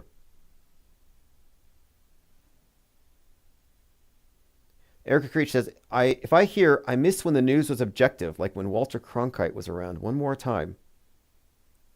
Yeah, that's another thing too. People didn't just start this. I remember after the, I guess it was Sandy or Boston bombing. A lot of truthers were saying stuff like, "Oh, there's some good guys who want us to know. Oh, the reason they're so terrible is that they're trying to tell us." Right? Okay. They're trying to tell the people who can see through the fakery that yes, you have a point. It's fake. Like there's some kind of a wink or a nod. And their suggestion was that they just kind of took over the media and now there's all this fakery and anyway, just coping mechanisms. It's like, no, just face up to the fact that we've always been lied to and you're not in the know and you're not meant to be and nobody's on your side. It's always been fake. It's always been, media has always been an extension of religion. And religion has always been a tool of the elite to keep the masses in a state of relative darkness and therefore controllable. We're still in a dark age. Ted Stryker says, be sure to use an old toaster for space junk. Okay. Yeah, I don't want to give away too many spoilers, but I am introducing the Dino Belt. I've talked about the Dino Belt quite a lot. You know, I sometimes pray for the spacemen and astronaut women in this ISS because according to science, there are dinosaur bones on the moon that went into orbit 66 million years ago when a 33-mile wide rock hit the Earth. And it caused a lot of biomatter, ocean, and presumably a lot of dinosaurs to spray into space. So Earth was like a super soaker, and it sprayed into space and on the face of the moon. So apparently the moon is covered in dinosaur bones. But between the Earth and the moon, it's reasonable to presume that there are dinosaur bones, which I think at this point would have formed into a dino belt. And my worry is that at some point, a T-Rex skull, a Triceratops skull could puncture one of the modules. It could bust right through the cupola, impaling Don Petit against the wall. So I thought, well, let's incorporate this idea of dinosaur bones in space. Mazel says, I watched a show called Dead Like Me. The main character was killed by a toilet that fell from space. Didn't they put a $23 million toilet in the ISS? The ISS is gross. Oh, by the way, I've been pointing out that it's always been inconsistent to me how they maintain a certain level of hygiene. Their clothes are always starched. Their hair is always cut. They're always shaved, eyebrows plucked, sometimes makeup, sometimes Botox. I'm always wondering, how do they look so good? And how do they look so well fed off of the garbage they have to eat? And they're up there for so many months. They don't look like they're camping. They don't look like they've been spending time at some isolated outpost. Like you see these experiments, these Mars experiments where they put people out in Siberia, like in some dome for 9 months or a few years, and then they bring them back later. These astronauts do not look like they're in some isolated outpost when it is like the most isolated place you could possibly be. They look like they're in like they got like a trailer. They got craft services. They're eating well. But I've always wondered about the shaving in space. Like how many razors are they going through? What's with all little bits of hair floating around? Like how is that happening? No running water? None of it made sense. And they're always so clean shaven. But Butch and Sunny have been stranded in space for almost 9 months, which might have some significance because they're about to come down. So they've been up there for 9 months, and in the last month, Butch has grown out his beard. And he's looking like Castaway, like Tom Hanks. I'm waiting to see if they have some kind of a volleyball with a bloody handprint on it that they're kicking around. But the guy grew a beard out. They've never had beards in space. First time. And it's all PR. Why else would he grow his beard? He just got sick of being up there. He's like, screw it, I'm not shaving anymore. No, it's all theater. Mazel says, after being hit on the head by a toilet seat that fell from the Mir space station, a young temp clerk became a grim reaper in death. Okay. Well, space junk has become increasingly a thing on the world stage. In fact, if you've been listening to Infinite Plane Radio, then you were expecting this. And I already made the correlation 2 years ago that you're going to see an uptick in space junk from Musk to correlate with mind junk from Musk, on the basis that the space program has always been about worldview warfare, worldview control. The space program has always been about the space between your ears, mind war. And when Elon Musk took over Twitter, I said this X thing is about disease X. It's about mind viruses. It's about flooding cyberspace, a commons globally, with ideas that are so bad that the global commons says we must censor. And I said similarly, this billionaire individual destroying entire global systems is going to be blamed for destroying low Earth orbit with all of his CubeSats. He's putting 42,000 CubeSats into space. And that these CubeSats are there for what? Meme proliferation. So he can spread his hate speech. So you can kind of see the problem here. And I said, yeah, we're going to see an uptick in space junk from Musk, etc. Well, look at this. FAA halts flights after Elon Musk's Starship rocket explodes and rains down debris. Like, this is a recurring story now. Yeah, Musk, well, he's not president and a literalist, but he is the fourth branch of government now, apparently. NASA astronauts left in space for 9 months. Name and shame who's blamed for leaving them stranded. And Musk wants to bring them down. This is posted by Violet McVeigh. There's a movie coming out on March 21st, so in a couple weeks. Comes out March 21st. So McVeigh, again, he was executed. How old was McVeigh when he was executed? Slips my mind for some reason. Same age that Dave Koresh was when he was incinerated. Same age of the guy with the USA shirt who set himself on fire at the ellipse in front of the White House 33 years after a 33-year-old did it in 1986. Oh, that's right. McVeigh was 33. Same age that Martin Luther was when he nailed the 95 Theses to the door. Same age as Jesus. Same age as Charles Manson. This number. The QAnon shaman was 33 when he ran to the Capitol with a spear and caused the insurrection. Like I've been saying for some time, we need to quarantine the 33-year-olds, just lock them up for the good of society and for their own good.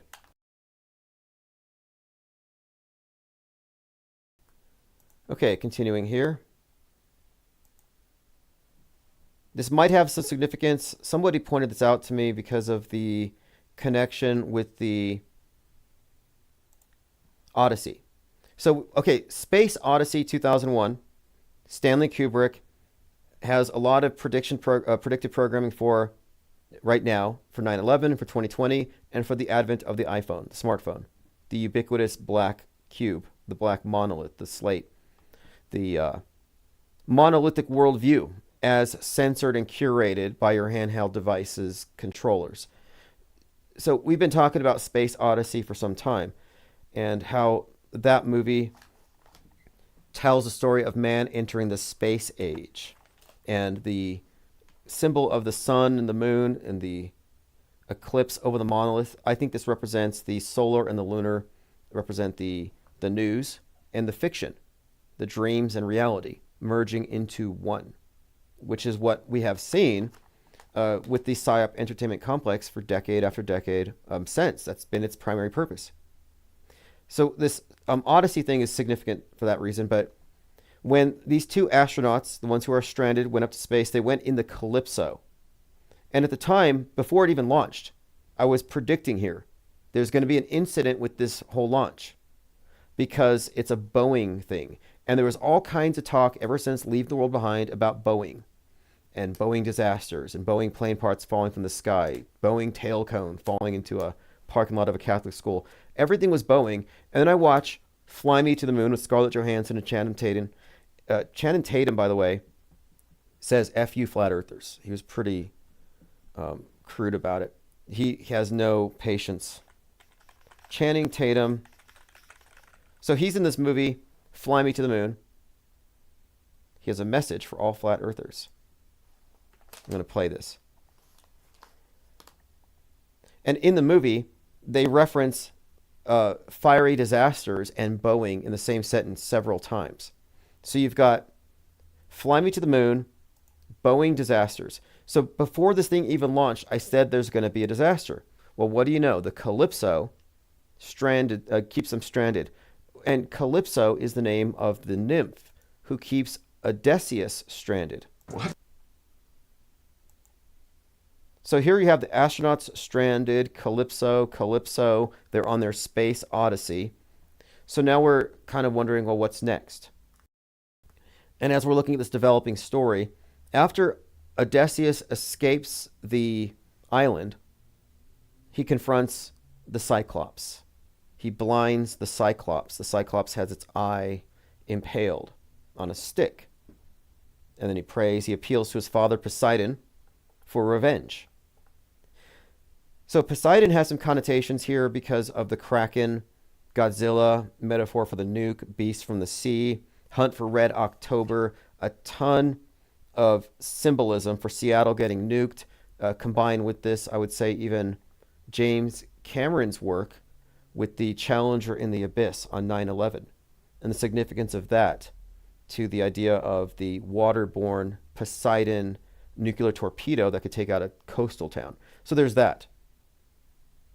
But then, so the Space Odyssey, there's kind of a story here. Then we find out that Christopher Nolan, who did Oppenheimer, the nuke, is now working on what?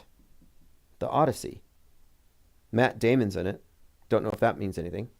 But the big picture here is there's a metascript significance to the theme in the Odyssey, and it's playing out right now in space. But let me go ahead and play this clip. What is the GOAT conspiracy theory? And this conspiracy theory. Flat Earth. I mean, it's like, what? The Flat Have you ever been on a plane? Flat Earth is wild. What is going on, guys? Flat Earth is wild. So stupid. I'm sorry. For you flat earthers out there, go f yourself. Okay. Now, I don't know why it's uniquely reviled. If you look at the stuff that normies believe, but whatever. You shouldn't even believe the earth is flat any more than you should believe it's whatever. You should know. And if you know something, how do you know? Have you even asked yourself, well, how do I know this is true?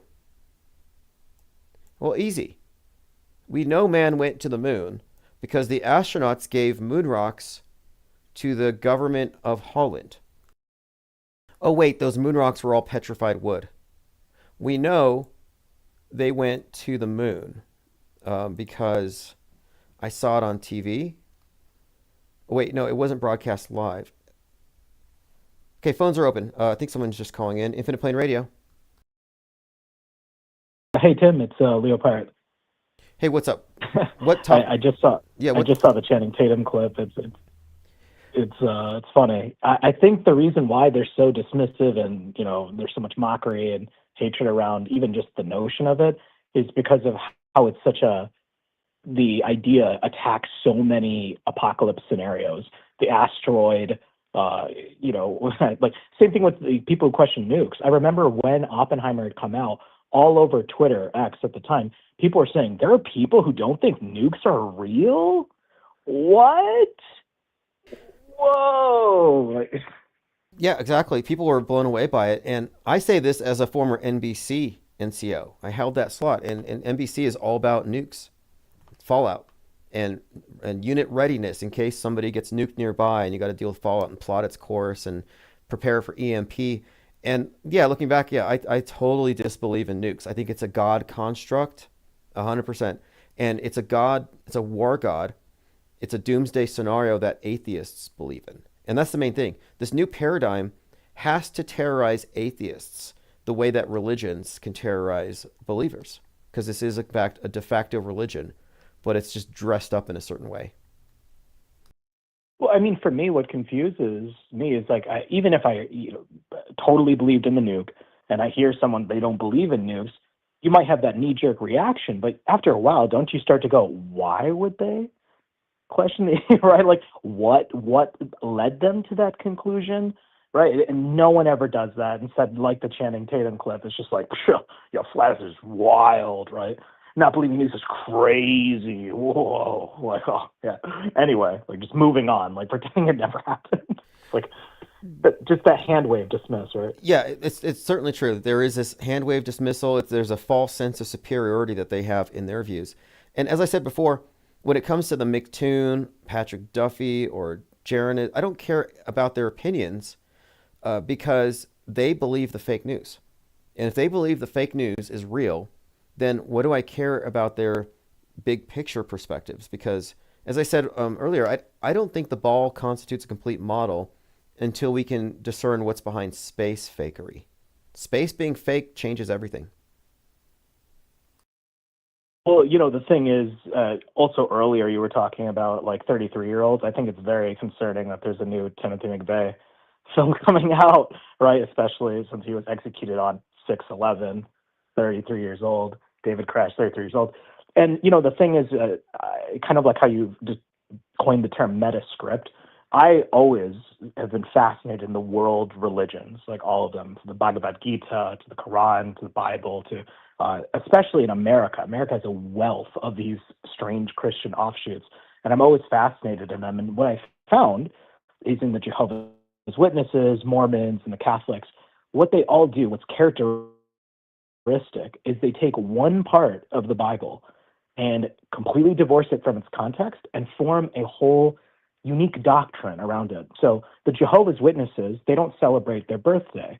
The reason for this is no one in the Bible is seen celebrating the birthday of Jesus, the apostles, none of them, except for two characters, two evil men, the Pharaoh in Joseph's day, and King Herod, who had, John the Baptist beheaded. And on their birthdays, the only two birthdays celebrated in the Bible, they had a man executed.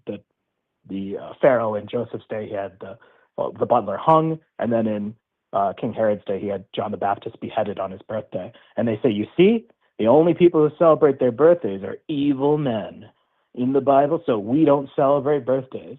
But in context, if you look at it, there is a much greater, deeper typological significance to those scenes, right? Mormons, they take one verse from the Apostle Paul where it says, we baptize in the name of, for the dead, for who will suffer the baptism for the dead. That's why they do retroactive baptisms for the dead. But if you just read one or two verses above, it has nothing to do with that. Yeah. Yeah, it seems like an odd thing to say that they didn't do this in the Bible, therefore. They didn't have tea time in the Bible. So are we supposed to say it's unbiblical? Like, no, you can't. The Bible was not a complete model because it was maybe up to that point. But, I mean, if you take the Bible, maybe it describes the world at a certain point. But no, it does not prescribe a perfect way of life for all time. It's kind of absurd to say that we should judge everything by the standard. It's a closed system if you use it like that. And when I say the Earth question should be open system versus closed system, it's kind of what I'm talking about. Is it a closed system that presupposes that it has all the answers, or is it open to new information? Yeah, and it certainly, you'd be, like so many others throughout history, it'd be abusing the Bible to say like, oh, if it doesn't, I think, what was it? Who was the person who was a biblical flat earther? I hate the biblical flat earth stuff. Total nonsense. I mean, Philip Stalling. In the Final Experiment was a pastor. Yeah, Philip Stalling.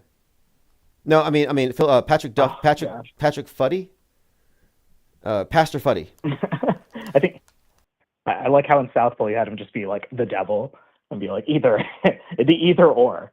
Like either the Earth is a ball and Satan is right, or the Bible. And it's like, oh my God, it is really sad how it's reduced in that way. But in the same way, all these cults or different views, they take one part of the Bible and view it. Occultists tend to do that. They always take one thing out of the Bible. Even Bible flat earthers, by the way, they take parts of the Bible and say, "Oh, you see, this is proof that the Bible's flat," when that's not even the focus or the emphasis of the entire passage. There's this unique idea that Jesus was crucified when he was 33 years old. Um, that's not the case according to anything in the Bible. In fact, from the Old Testament prophecies to the Gospels to the epistles, there's no mention of the age of the Son of God when he suffered on the cross. So I was like, well, why do people make such a big deal about Jesus being right? Not, I shouldn't say people, occultists in particular. Why do they make such a big deal about the 33? Right? It's in their psyops. All of it. What is it? The Freemasonry has an honorary 33rd degree.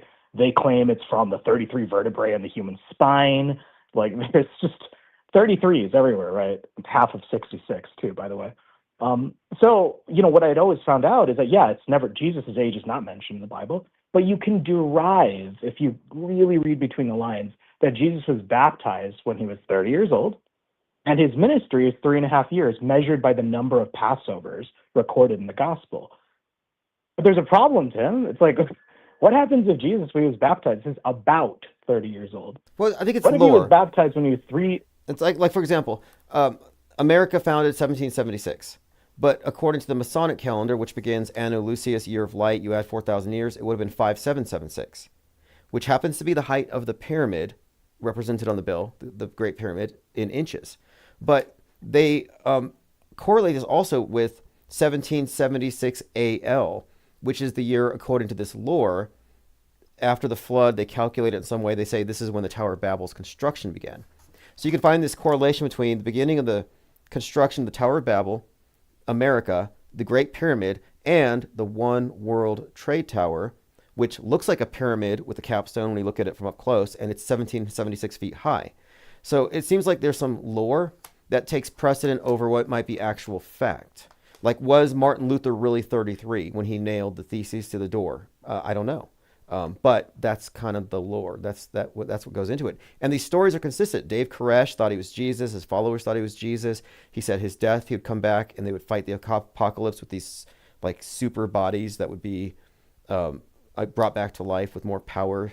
And anyway, he was 33. So this is like a common theme. So then for McVeigh, who was radicalized at the Branch Davidian compound to die at 33, also has some obvious implications here, because he's kind of like this martyr for this group. So it ties into this martyr theme in a lot of ways. But yeah, it doesn't have to be true for them to use it like it's true. It's like this lore, this framework that they impose.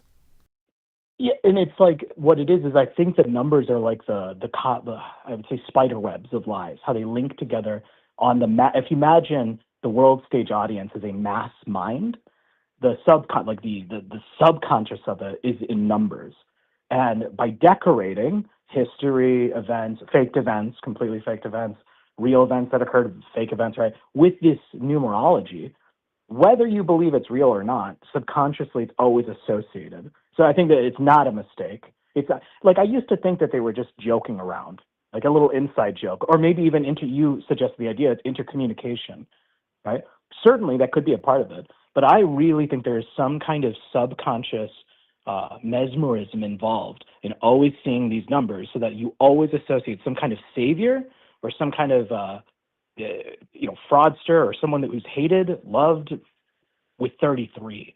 Right? Timothy McVeigh certainly wasn't loved, but by some far right-wing people he was. The QAnon shaman, yeah, thing, right? There is something here. Like the major instigators.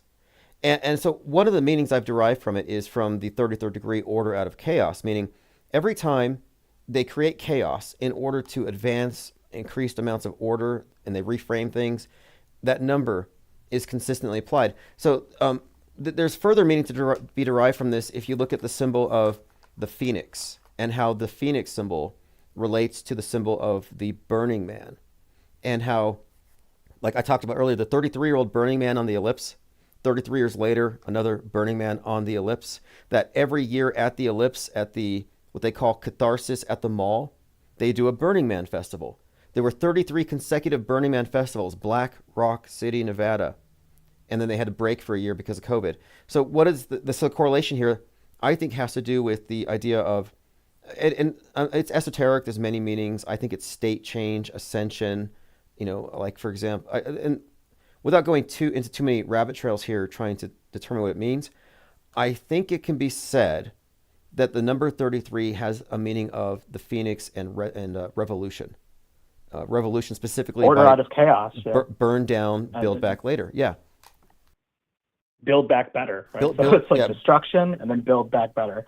And that 33 is significant because the Trinity, the first was a nuclear test site in New Mexico, right? Was called the Trinity test site. Also, Oppenheimer brought that back to our memory with in the film.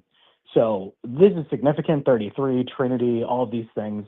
But what I discovered in my own research is that there's compelling evidence. I don't know if anyone here is aware, but the Gregorian calendar was created like 1,500 years after Christ, and it was designed by a Jesuit mathematician. And if you follow, because the calendar system didn't exist in the days of that are purported in the Bible. If you work backward using the constellations described in Revelation chapter 12 and the Levitical priest and the feast and stuff, you can find, and this has been proposed since the 1970s, that the actual birth of Jesus was September 11th, 3 BC. And it's like, that's, whoa, a little bit strange. And if you know that to be the actual birth of Jesus and count the Passovers, the Son of God, Jesus was actually crucified when he was 34 years old. Wait. So Let me ask this. 4 equals 7. Wasn't Neo born on 9/11? That was when his passport was expired, right? Oh wait, that's right. His birth date was 3/11, and his passport expired 9/11. Somebody here says 33 degrees is one above freezing. Yeah, I also look at it like this. When it comes to the significance of transcendence, is like you have an ice cube symbolizing the material, and then 33 is the temperature where it begins to melt. It breaks to that form. So it's like transcendence of this realm. And if you look at the Kabbalistic tree of life, they have the black. The kingdom is associated with black, and at the top is the light, and it has this map of the soul's ascension. And many correlate this with the idea of the kundalini, the spine, and all this stuff. So you have this new age version of Christ that represents the person transcending the material realm. But it's extra biblical, and I think you make that point pretty well. Yeah, and it's so yes, the world stage Jesus was crucified at 33 years old, but the biblical Jesus was not. And this is studying the differences, like when we do predictive programming analysis or media analysis, when our metascriptors adopt books or films, we like to see, well, why did they change it? And the release date of the film, what did they change from the original source material to make it syncretize with the current cultural moment in time, right? And the 33 Jesus, if you will, the world stage Jesus, being tied to the Phoenix or destruction and resurrection, the Trinity site being where the first nuke is. In the Vatican, behind the Pope, there's the statue of Fazzini, which was made in the 70s, where it has a nuclear cloud, Jesus arising out of a nuclear crater. That's seated behind the Pope. Very strange. Like, I do wonder if the fake nuke that we might see in the future could be the catalyst to consolidate all of the different denominations in America, to syncretize them to like this ultimate, if you will, world stage Jesus that's coming about. That's just a theory. I don't have a lot of evidence behind it, but Trump is certainly, there's 33s around him. So wasn't he convicted guilty of 34? He's convicted of 34. Look, in my opinion, I think because of our think tank that we have seen some world script rewrites, I think they've bumped some 42s to 43 and some 33s to 34. I said 34 is the new 33, and I think they have done this deliberately. Hey, I got a pop quiz for you. In the 2023 film Oppenheimer, there was a plot device where Los Alamos scientists gradually added marbles into a fishbowl, and these represented uranium and plutonium. Now, how many pounds of marbles did they need in order to complete it? 33, I think. That's correct. In the middle of the movie, this plot device here, the scientists had to put 33 pounds of marbles into the fishbowl. Yeah, and it's just it's almost like one of those in a bingo card, like a bingo free spot. When you see 3-3, 33, and stuff in any of these news events, you can even, well, by the way, the age of that late December, there was a story of uh, I think a South American immigrant, a Mexican immigrant who had burned a woman to death, like set her on fire. How old do you think that man was? Oh God, Who had yeah. done that? They Who did that crime? should have quarantined him for his 33rd year. Always quarantine with 33-year-olds, right? And it's always, I don't, it's not like everyone's always reading between the lines, but these headlines are flashing across everyone. And I think what our metascripters, when they're working on these things, they consider the mass mind, like the entire world stage audience as one big brain. They won't Yes. get everyone all the time, but it's still these impressions are being made always. And no one consciously looks at the age of these perpetrators, right? Like the think tank does, where people are, is it called, completely just disseminating all these, staged fake events. It's like you can look at it, but most people, if you don't know that it's staged, you won't even bother looking for numerological symbolism or for themes and things like this. And let's add this too. Our awareness is a matter of filtering out. So your ego, your perception, everything has to be ordered. And in order for this to be ordered, there has to be a lot of filtration because we get so much information every single second that if we processed all of it, it would be like being high on acid. So we have to have a narrowing. So our consciousness is mostly a filter, but all that peripheral information that we don't notice is still being noticed. It's just not being noticed by you. It's being noticed by your, I'd just say your wider peripheral awareness, and your subconscious takes it all in. So it's all there. It's all programming. All the entertainment is programming, whether you're half-assed paying attention or you're fully engrossed. And so we watch with that awareness in mind. And I got another pop quiz for you. So the brother of Christopher Nolan, Jonathan Nolan, did Fallout, which is about what happens after the nuke. What vault was the protagonist from in Fallout? Vault 33. Yeah. And isn't it wild? It's like the same family. These individuals, they're in these movies that are doing like parallel predictive programming narratives, and even the symbolism lines up consistently. Yeah, and I think, what is his name? Michael Aquino, in the book Mind War, he had talked about how the secret for he uses actually the magician. He has a chapter on magic, and he talks about, like, if you were a magician, you want him to do a good show, you must have 100% complete control of the stage and the environment of where your trick is occurring, but you don't need to make that obvious. In fact, you shouldn't make that obvious to your audience. So, and the analogy then to the Psy War, Mind War, of trying to stage these things, it's beneficial to think that Hollywood is separate from the news. That don't bother looking into both of the Nolans making shows and movies related to the nuke and whatever. Don't think about these recurring numbers of, Mel Gibson, for example, in The Patriot, right? Was it 9 and 11, that rocker he was sitting on? That still blows my mind. That's crazy. Yeah. Mel Gibson, a year before 9/11, he's a patriot building a rocking chair. He's like a veteran, and he's like 9 pounds, 11 ounces. That's perfect. He sits on it, and everybody looks at him like they're scared. The camera focuses in on the rear of the chair. You see the two legs, and then it collapses. And then his farmland gets invaded, and he has to go to war. The Patriot, Mel Gibson, conspiracy theory guy, big in Q lore as one of theirs. And then his more recent movie, Flight Risk, had a lot of predictive programming for all the plane crashes that we saw right after that one came out. And then he goes on to Joe Rogan's show as his house is burning, which ties into the LA fires, which were compared to Hiroshima and Nagasaki and delayed the production of Fallout Season 2. So Gibson, again, yeah, the fact that he's part of 9/11 predictive programming tells you he's a world stager. He's in on it. Yeah, he's a world stager who's trained by the best, because we talked previously about Jesuit theater. He's an honorary graduate of Marymount Loyola Jesuit University. There's a picture of him and stuff. Of course, just because, why not? AutoSat in the chat said something fascinating. It's data compression for the mind, a way of bottlenecking huge chunks of information and filtering it into the most important parts. Absolutely.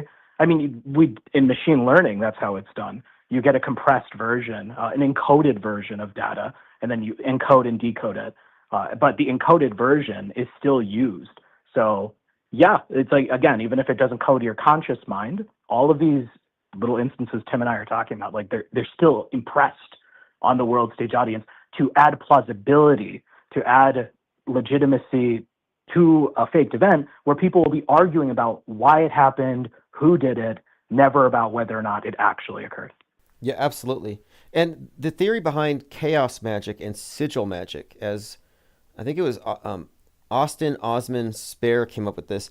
The idea was that you could take a sentence, and this is all done, of course, in the context of the idea of magic. But you take a sentence of what you want, an expression of your will or your desire, and you take those letters and you mash them up into a symbol where someone looking at it wouldn't be able to discern it.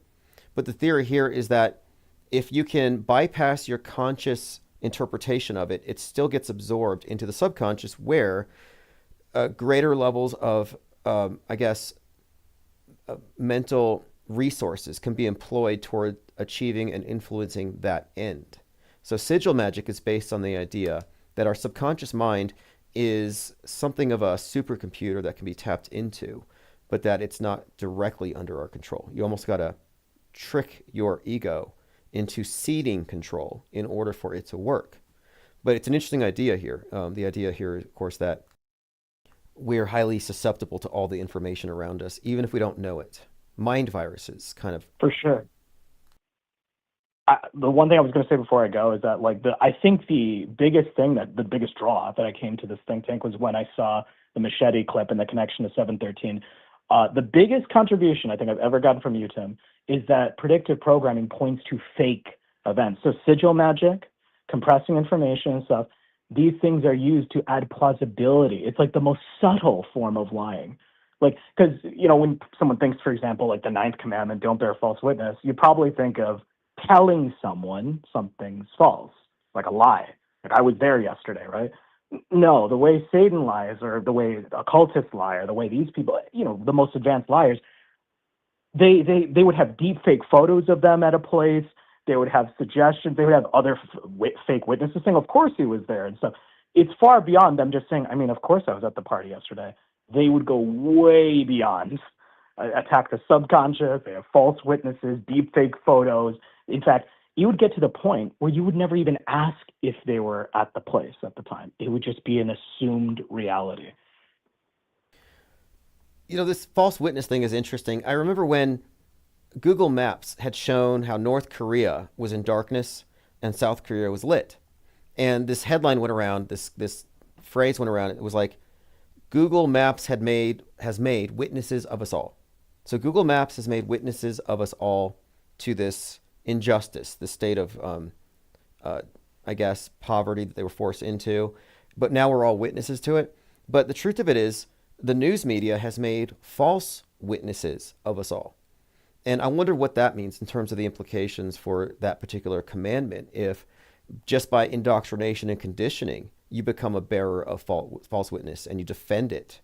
And that's where I call this the lie world order, and I say there's no honesty or there's no truth in it, because the honest people are co-opted and made into bearers of false witness and media advocates. For sure. The thing I always say, this aphorism, is a half-truth is a full lie. A half-truth is a full lie. That is all you need to know. Like that, that's really the implications of it. Because sure, maybe the physical locations where a faked event occurs exists. Sure, maybe there were a couple of marks in the audience, like we saw in Vegas. Right? That still doesn't. It's still a complete lie. Right? The full lie. It doesn't matter. Right? That there's some things that are a part of it that might be real. Right? So yeah, just a half truth is a full lie. And yeah, again, the commandments themselves, they're so archaic. Like the fourth commandment, don't have like keep your sheep inside and don't have servants working on the Sabbath. Like that's not. There's so much more to it. It's not a bunch of rules. It's the spiritual implications of it. And false witness. You can bear false witness with a facial expression, with a tone of your voice, with what you don't say.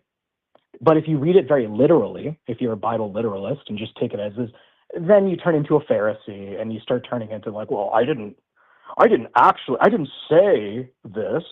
right? It was up to you to infer and stuff. And sure, I was smiling while saying it. So, yeah, you get what I'm saying, right? Absolutely. And I think this is all interesting stuff to talk about. I'm very interested in really going into the weeds with lies and the various categories of lies and um, how much you can, I guess, claim plausible deniability. Or are we a society of liars and who's responsible for fixing that? I think these are all valid points. And I agree we shouldn't bear false witness. And I think that we should reach for some level of objectivity and we should hold to it just as a matter of principle. But no, that's not how things are. And the fact that that's in the commandments just points to how intrinsic of a problem and issue this has always been. Yeah, and it's the Ten Commandments are split up, like, and a bunch of don'ts. Don't do this. Don't do that. Don't do that. But Jesus, when he came, he affirmed them, saying, "Love God with all your heart, all your soul, all your mind. Love your neighbor as yourself." The first four are about how to love God, and the last six are about loving your neighbor as yourself. So it's quite really, if you love someone, you wouldn't be lying to them, and that's why I think you've talked about on the show before. It's like, are our meta scriptures benevolent? Like, are they even actually bad? Like, of course they are. You can't mix in lies to achieve something good. The ends do not justify the means. This idea that even if the ultimate reality that they're working towards, the ultimate final kingdom, is actually quite comfortable and good, it can't be. It's built upon lies, right? That's a good I don't point. care how comfortable it is. It's That's a good point. And we also have to keep in mind that the PSYOP entertainment complex, that the operations they roll out, these do constitute psychological abuse, emotional manipulation. And that's a form of control that is subtle and it's more effective and economical than physical violence. But it actually works to establish the same dynamic. And this is why I say that we have the moral high ground. If somebody says, "How dare you say nobody died?" I'm like, "How dare you bear false witness to terrorize people with lies about people dying that you can't even verify?"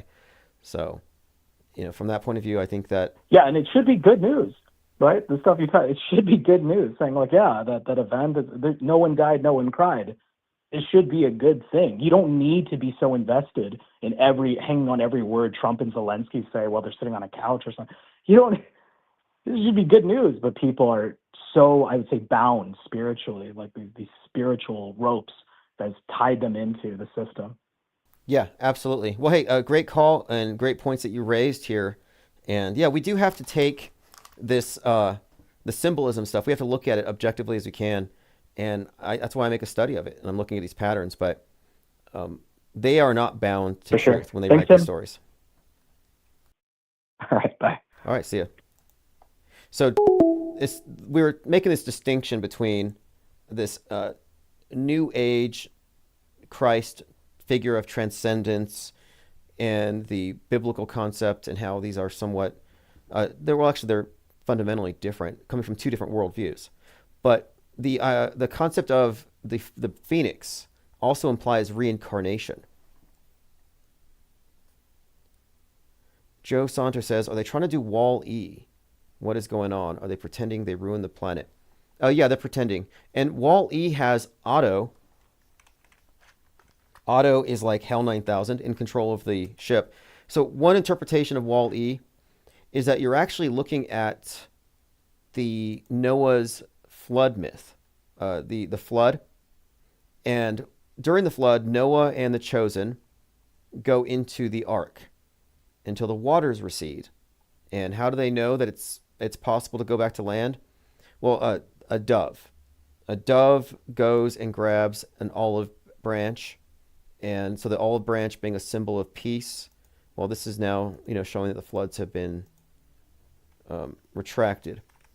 So the dove brings the branch back. I think there was also a raven in the story, but anyway, I was actually listening to a podcast this morning about the Epic of Gilgamesh, which could be the basis for Noah's flood. But anyway, so here's a new iteration of the Epic of Gilgamesh, or Noah's flood, Wall-E. The story is Earth is uninhabitable, and the government has declared Directive 113.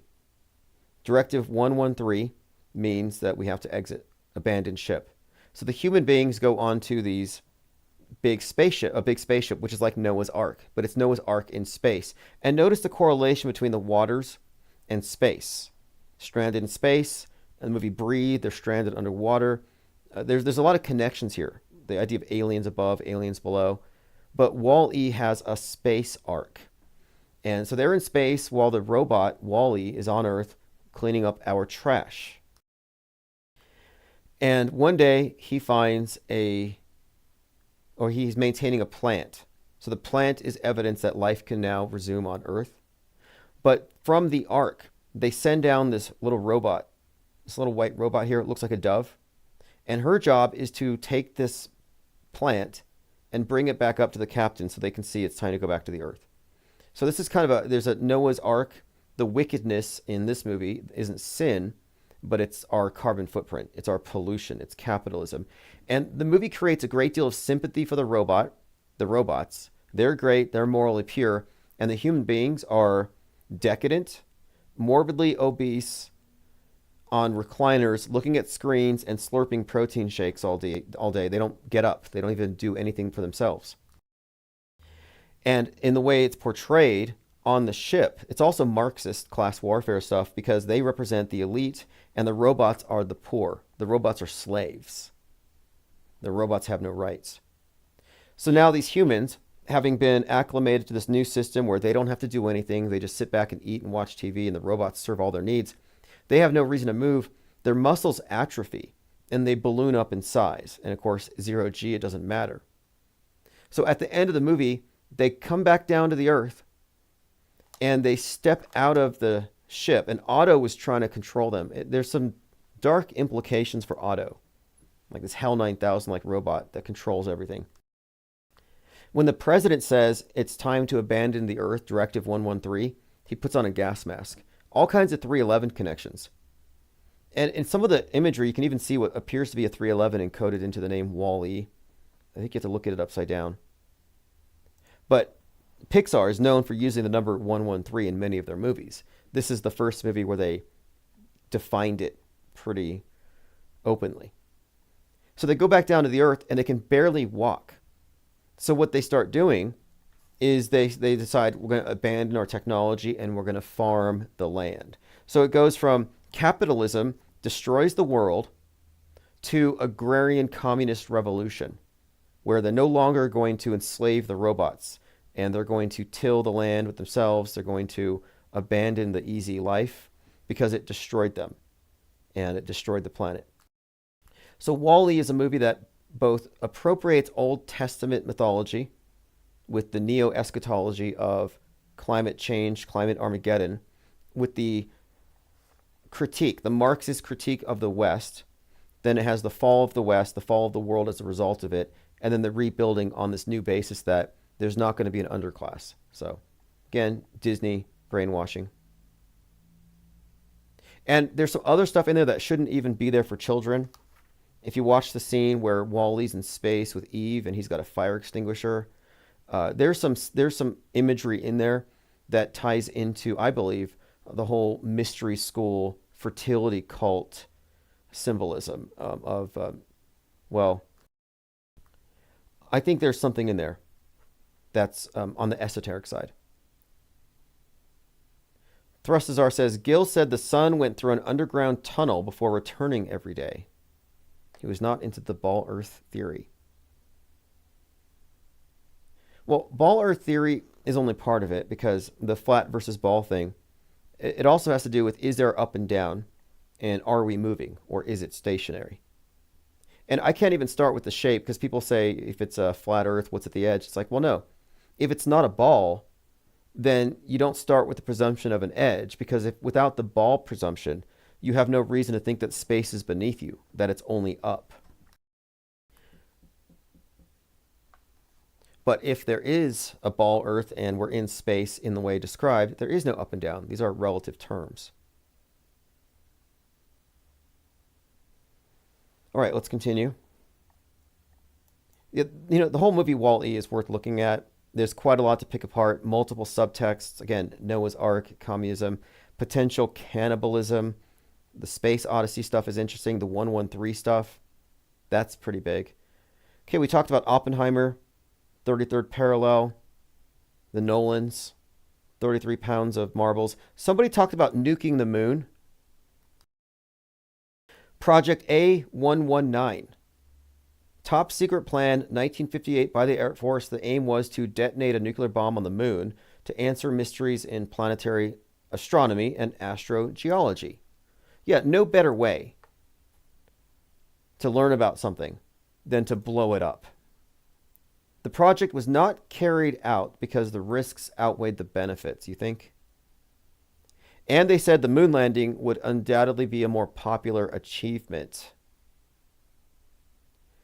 So this was to beat the Russians in the space race. It didn't actually happen. The explosion was going to happen on the moon's Terminator. Now, here's a little bit of symbolism. We're talking about symbolism a lot today, and James Cameron and his role in the metascripts. As I mentioned before, James Cameron was filming Terminator 2 about the evil cop beating people up and stuff, when George Holliday, who was filming it from the side, just some random guy with the camera, he's recording this, and he's walking home, and he sees the Rodney King beating, which he records for 1 minute, 19 seconds, 33 hits with the baton, and that starts the riots. But the Terminator evil cop theme was just kind of like reflected right there in what he recorded. But the Terminator line, the Terminator is where the night becomes day. It's that line dividing the two. And it's interesting because in the myth of Osiris, and we've been talking about the obelisk, the symbol of the dead sun god, sun king, he is killed symbolically by the night, by the Prince of Darkness Set. Whoever kills him in these various versions of it, the sunset actually represents the dismemberment of the sun god. So the Terminator line is the point where he dies. So the Terminator has some significance here because in the Terminator movie, the savior of mankind is JC, John Connor, like Jesus Christ, JC. And so who's JC's enemy? Saturn. Thank you for feeding the Kraken Diana South. The IPS thanks you for your support and participation. Long live SP. Yes, long live South Pole. Thank you for that. And yes, South Pole is in production.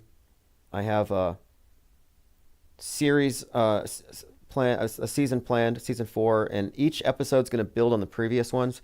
So if somebody becomes a character in one episode, they're likely going to come back. All right, let's see here. Oh, so anyway, we're talking about nuking the moon. Didn't actually happen. Now, interestingly, you have A11-9 or A119. So Apollo 11, and then what is 119? And I talked about Jeff Bezos launching on the anniversary of Apollo 11 at 9:11 a.m. So 9/11 and the reverse 119 actually have a great deal of significance here. When you look at how Bible verses are appropriated for the script.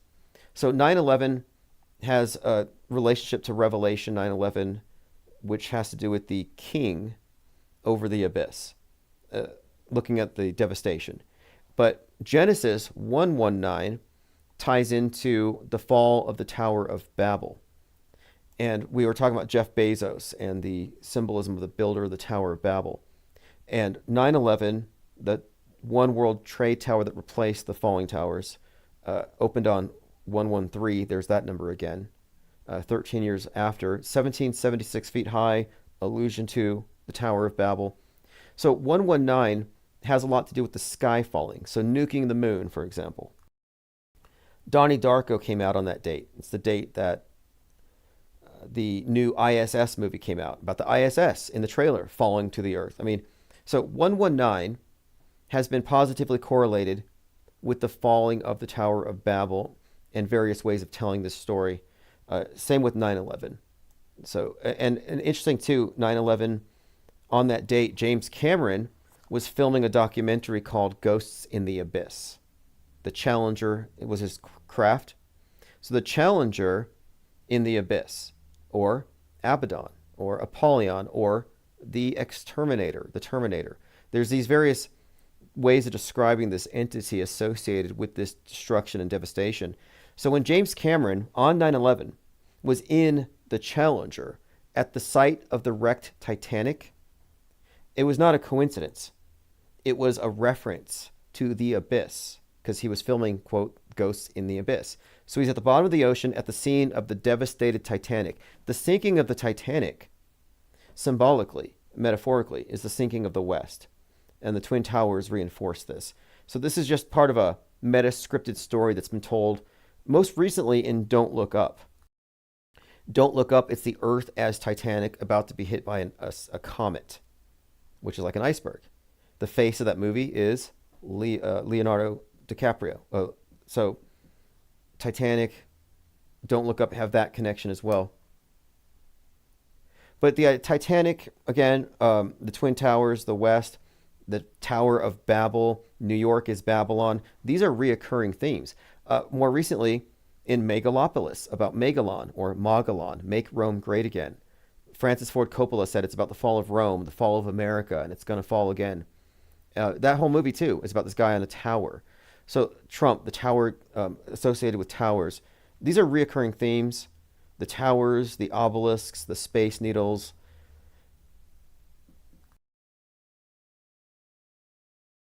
Going through some comments.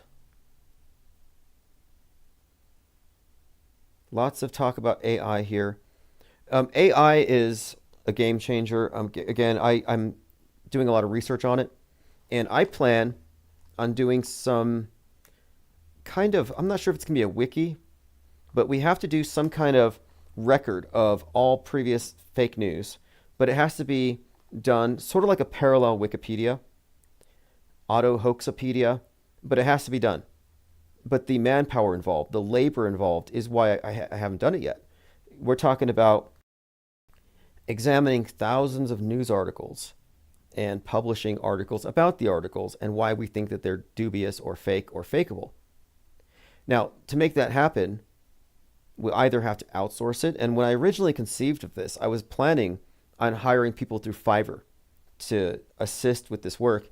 But the more work I do with various AI applications, the more I realize that this is precisely what it can do, and rapidly. So I'm working on a project here to repurpose an AI chatbot to take old news stories and recontextualize them.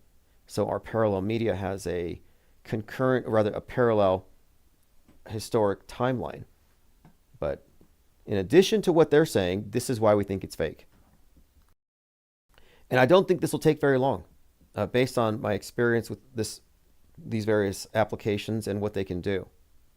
It's what it should be doing. You know, there are people who will take a picture to a website, is this AI or not? And it'll tell you. Well, if you had a completely objective AI chatbot, it would tell you, yeah, that looks fake as hell. That person's lying. And these are the indicators. Like ask an AI, ask a Grok, how can you tell if somebody is faking when they're crying? So for example, that's just one example. Let's go ahead and do that actually.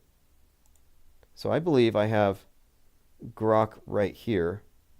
It's that weird Saturn looking symbol. The Grok symbol looks just like Saturn. Is that supposed to be a G? How can I tell if someone is faking like they are crying? Reverse History said, I chose my domain reversehistory.wiki for the purpose of alternative to Wikipedia.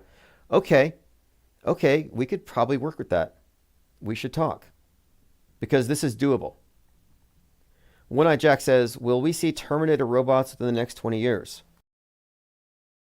Certainly. Although I don't know if they're the most effective things. I understand the fearful presentation of an anthropomorphized robot killing people. Actually, it's probably more effective to just use drones with guns. But yeah, absolutely, we will have Terminator robots. Absolutely. I'm sure we already do. It's just a question of, I guess, mobility. You know, I mean, right now the walking and stuff might be awkward, but it's getting there. It's nowhere near Boston Dynamics presents with their fake videos that everybody thinks are real. But I don't really worry about Terminator robots when we have Terminator humans everywhere. I mean, we do have a bunch of people who are unhinged and dangerous and triggerable. Okay, it says here, detecting whether somebody's faking tears can be tricky. It depends on subtle cues and context. Here are some tips.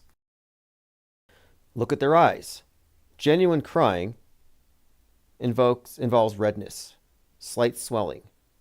There might be dry crying, or if tears seem forced, or if they're squeezing them out. Check to see if the eyes are irritated or if the tears are inconsistent. One thing you'll see with a lot of crisis actors is they'll take their finger and they'll stretch out their eyelid and then snap it back a few times. It looks painful. Facial expressions. Real crying comes with involuntarily facial movements like quivering lips. Fake criers overact, exaggerate sobs or theatrical expressions. Watch for symmetry. Genuine emotion tends to be less posed. Interesting. Right. You know what? I haven't really seen any ugly cry faces. Most crisis actors, to their credit, are usually kind of attractive people, like actors. Body language. Someone genuinely upset might hunch over, cover their face, or fidget nervously. Fake crying might involve performative gestures, wiping non-existent tears or looking around to see if anybody's watching. Real crying messes with speech, shaky voices, uneven breathing, follow the tears. Look for smeared makeup, runny noses, or wet cheeks. It's not foolproof. Some people are great actors, others cry differently depending on personality. Give me more information and I will refine advice. Okay, how about this? How do people in shock? Well, we'll get into this later. This is just the point of bringing this up is how you can apply certain criteria to examining news events and get some AI breakdowns, some insights. Yes, we're going to infect AI with the AutoHoax mind virus. Imagine if you had one that could not be fooled by Final Cut Pro or green screens and applied a rigorous methodology for every news story, every reporter. And then also what I want to do as we go through this, I'll ask them, I'll request that it takes the names of all the different reporters for all the fake events that we discern to be fake or believe to be so, and put them all in a category and see what kind of patterns emerge. What networks are involved with what fakery? What politicians? What sheriffs? What police chiefs? Which police chiefs are involved in multiple psyops? And I think big pictures will emerge. Consider how the chief of police for the Maui psyop, where they pretended like it was direct energy weapons or extreme climate change, erratic weather, when it was likely a closed set in a controlled demolition. But the same police chief presided over the Vegas Harvest Festival. Kevin Mooring says, what happened to the Epstein JFK files, or I thought we were going to Fort Knox? Yes, everything that was promised to Trump voters was already promised to them years ago, back in 2015. Whatever happened to save the children? Did you guys stop caring? All those Trump supporters who believed they were saving the children don't care about children anymore. What changed? And they're bringing out all the old stuff. Joe Rogan is talking Pizzagate now. Here's Roseanne Barr. I'm tired of everyone trying to kill us and selling fetus parts to Bill Gates for his fake meat. I'm convinced they aren't human. They're all monsters. So we're back to Hillary Clinton's eating babies. But Hillary Clinton drinking adrenochrome, eating babies was very much in 2015, and they said it's life extension, they're vampires and stuff. And here I am, 2025. None of the people accused of drinking adrenochrome, imbibing any of the stuff, baby's blood, none of them look better. They haven't reversed their aging. If anything, they look worse. So there's Roseanne Barr repackaging a lot of old propaganda. And what is the point of this? There is actually a point. It's beyond just clicks and entertainment. The reason why right-wing conspiracy leans into they are monsters is it's a repackaging of blood libel. And it's not just about anti-Semitism or any of that necessarily. It's about the archaic concepts of evil and sin, demons, Satan versus Jesus, as juxtaposed with the left wing's belief in progressive utopianism, science, the vax, and their disbelief in the traditional religious views. So the idea that everything can be explained in terms of the evil people have been taken over, have taken control. That's why they're explaining it this way. That's why they use these conspiracy theories to demonize the left.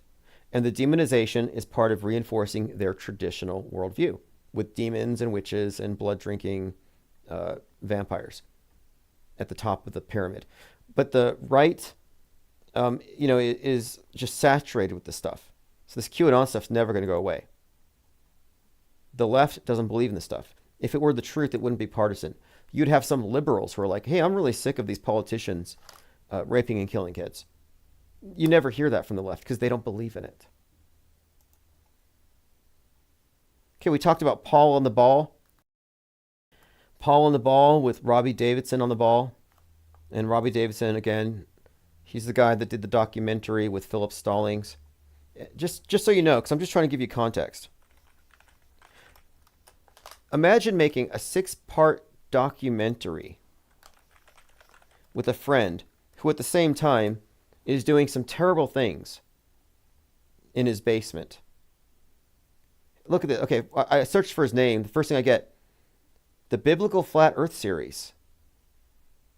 Okay, here we go. Durham Man, 66 counts of exploitation of a minor. Founder of the Biblical Flat Earth Society from North Carolina. And if you look at the Robbie Davidson account, Celebrate Truth, he still endorses this guy. 56 counts. So Celebrate Truth is Robbie Davidson's YouTube channel where he pushed flat earth, and he did in fact promote this guy. Here it is. Look, this is insane. Robbie Davidson, there's more. I mean, Rob Skiba was hanging out with him. And I'm not trying to say it's guilt by association, but if nothing else, where's your discernment? Where's your discernment? If my friend is a serial killer after a few years, and I'm making movies with them, hanging out with them, barbecuing, all this stuff we do with friends, at some point I'm culpable. At some point there's like a lack of plausible deniability. Again, guilt by association, yeah, it's generally kind of fallacious, but no, it's true in this case, I think. Especially when you look at the wider pattern and the other people associated, it's pretty bad.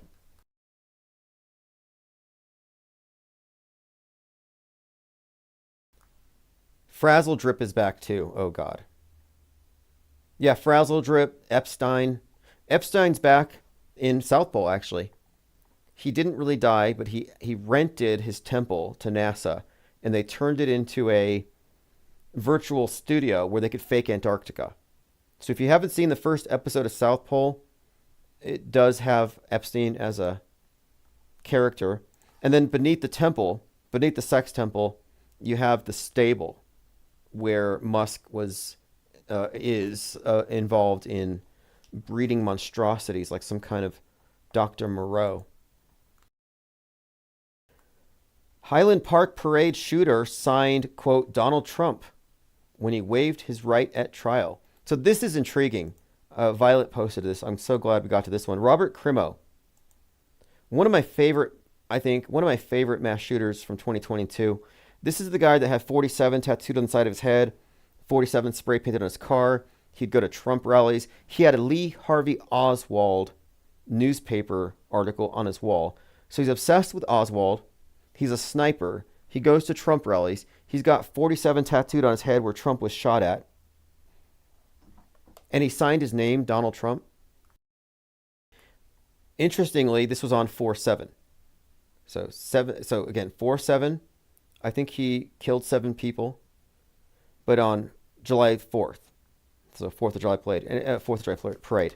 And then this was the 74th day of the year this is announced. Now, Nick Cruz, the Parkland High shooter, was in the news when the Highland Park shooter did his thing. Interestingly, you've got now connections between the Highland Park shooter and Donald Trump because he goes to Trump rallies. He's obsessed with Oswald. And this is when I said Lee Harvey Oswald had entered the world stage, and we started looking at Trump's hat. And I said, look, where the 45-47 is, that's where they're going to cap him. So we were talking about the Trump shooting 2 years before based on this character. What's even more interesting to me, Highland Park, Parkland High, Parkland Hospital is where JFK was taken after he was shot. But I brought this up because people are talking about the Ides of Trump, referring to the Ides of March, a reference to Julius Caesar, who was assassinated on 3/15. Now, one thing about the Ides of March and the death of Julius Caesar, what happened on 7/13 was Trump getting shot at, but on that date, the birth of Julius Caesar, that's the date. So 7/13 is Julius Caesar's birth date. So we're like, wait. So he's shot on Julius Caesar's birth date, and they miss. What's going to happen on Julius Caesar's death date? The Ides of Trump. So I don't know what the Ides of Trump is, but there is a number of articles about this, and it got me thinking about this connection. And a deeper connection, too. Harrison Ford was born on 7/13. And he's the president in Captain America, Brave New World. So he's the president, and he gets shot at the podium. And this trailer aired right before Trump was shot, and Marvel changed it after. So you have another connection, because he was born on 7/13. Trump was shot on 7/13. Trump was representing Caesar in the Park, and he was killed on stage. So there's that other Caesar connection. Trump's character in Megalopolis is named Caesar, and he gets shot. So there's just overlapping connections here with Caesar. And the date 7/13 just kind of solidifies it. So this Captain America movie's premiere plays right before Trump is shot. I mean, the trailer. Now, the movie is playing in Liberty Theater.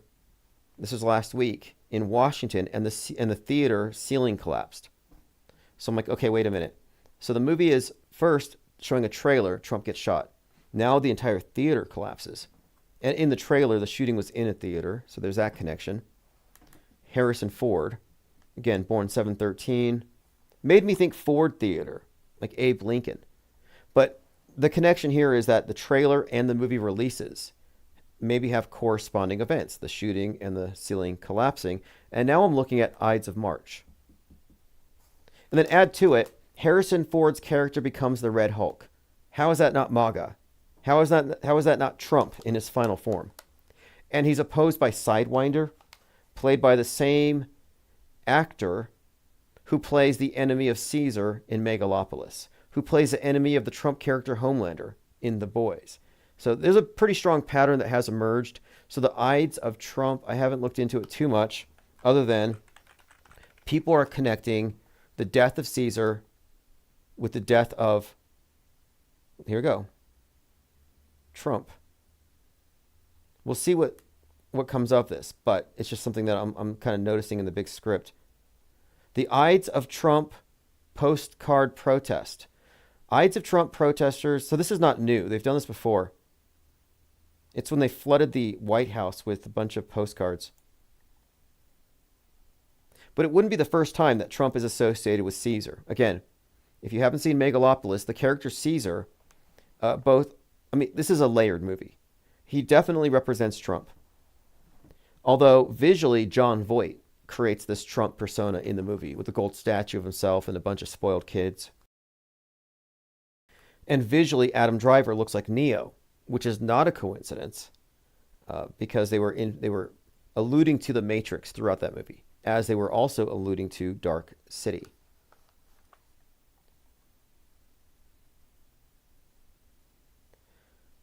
All right, let's see here. Harrison Ford is the owner of the Dodgers in the movie 42.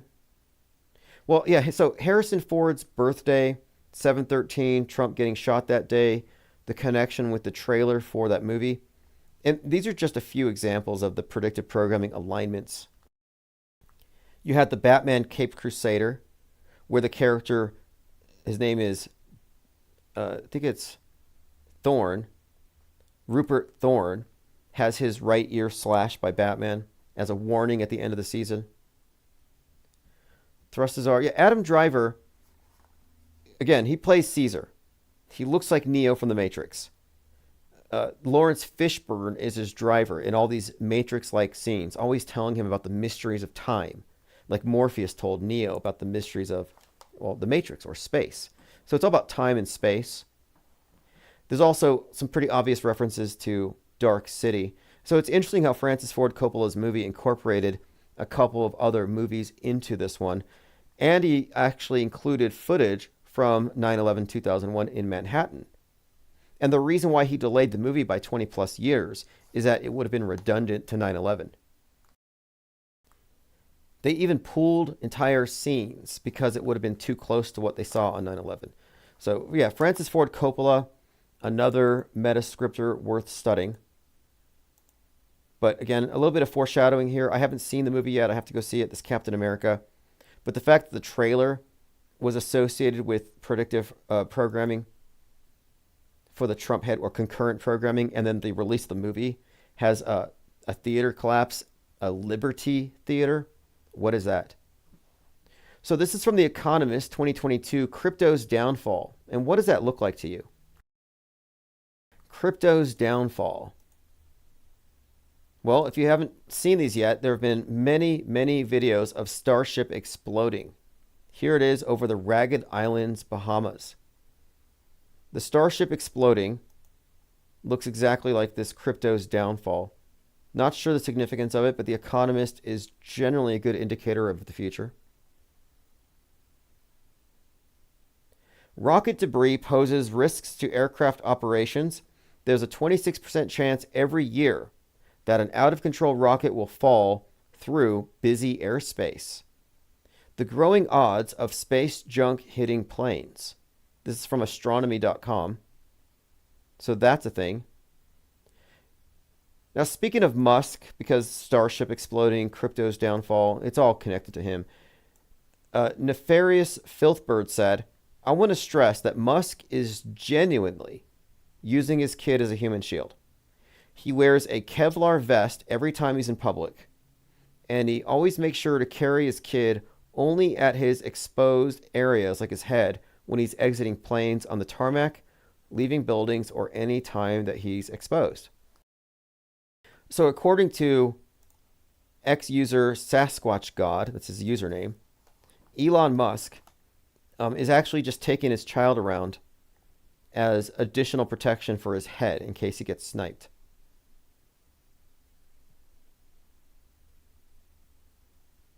Deprogrammed Truth, that says, also tracks with old world myths about stars falling from heaven. You know, in my book Metascript Decoded from 2020, I said that Elon Musk's role here with his dragon will tie into this. Because I had pointed out then that it has the verse where the dragon's tail pulls down 33% of the stars, a third of the stars. And I thought, well, what would happen if Elon Musk had some kind of an accident that ends up with his dragon rocket maybe knocks the ISS down, knocks some of his CubeSats, and then 42,000 CubeSats fall into Earth? It would look like stars falling. It would look like the sky falling. So in that, I had put down that maybe Musk's role would be the takedown of the ISS and the low Earth orbit infrastructure. I had already posted that years ago. So here we're seeing this kind of coming into fruition. And in fact, Elon Musk is being contracted to take down the ISS. So that's literally going to happen. Breaking, Alex Jones wrote this. President Trump stated his assassination files will be handed to him next week, and he believes they'll be released to the American people.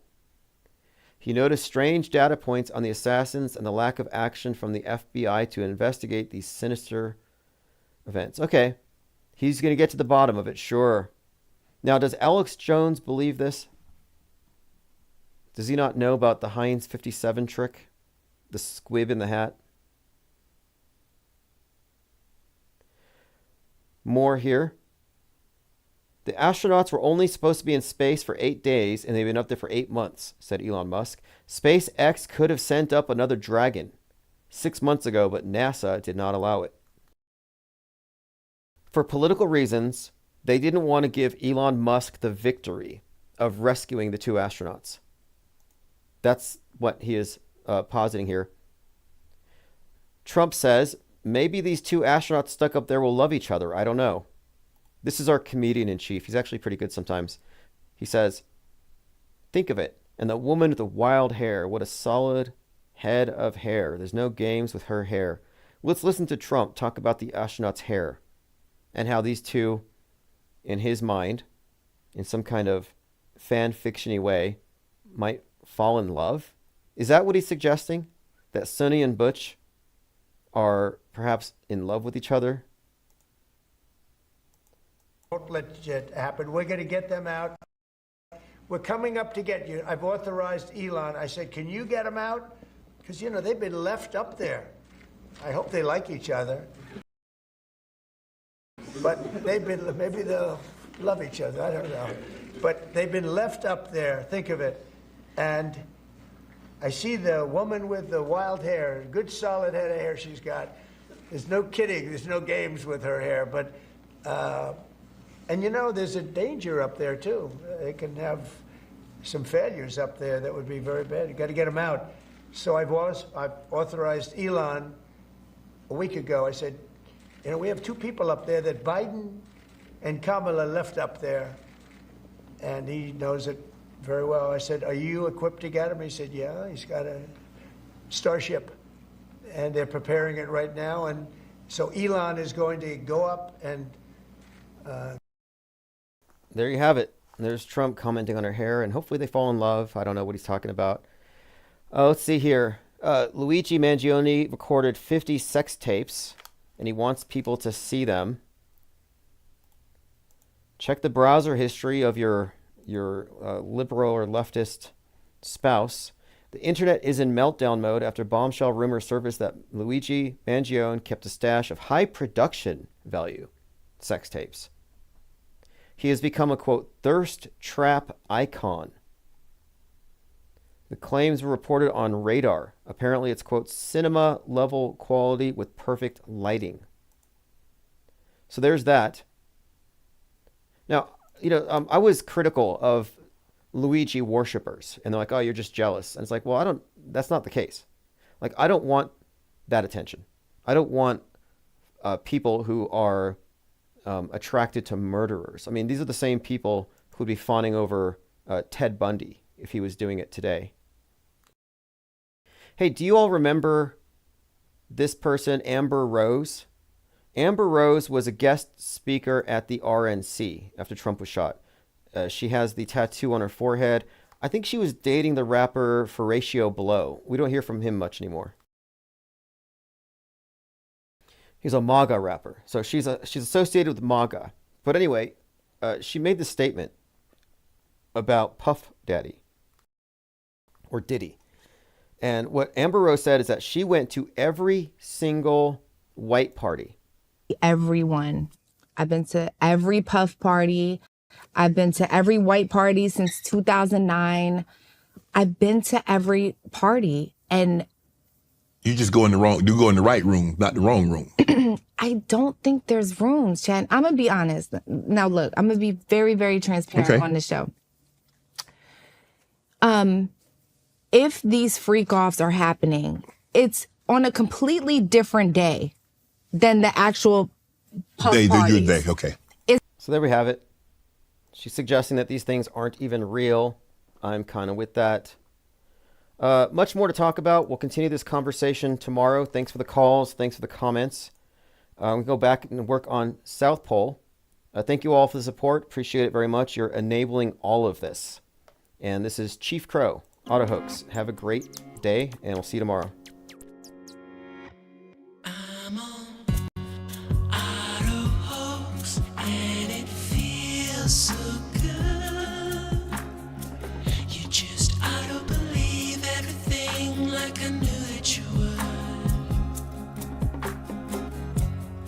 In my dream, you know I ain't got time. Crisis actor with soulless eyes. My body and me. Telecommunications Act of 1996. 96, y'all. Gonna filter your eyes and scrub your mind. The weatherman, he's just another bad joke. You can be a doomed little donkey like Eeyore. I'ma be an auto hoax, and it feels so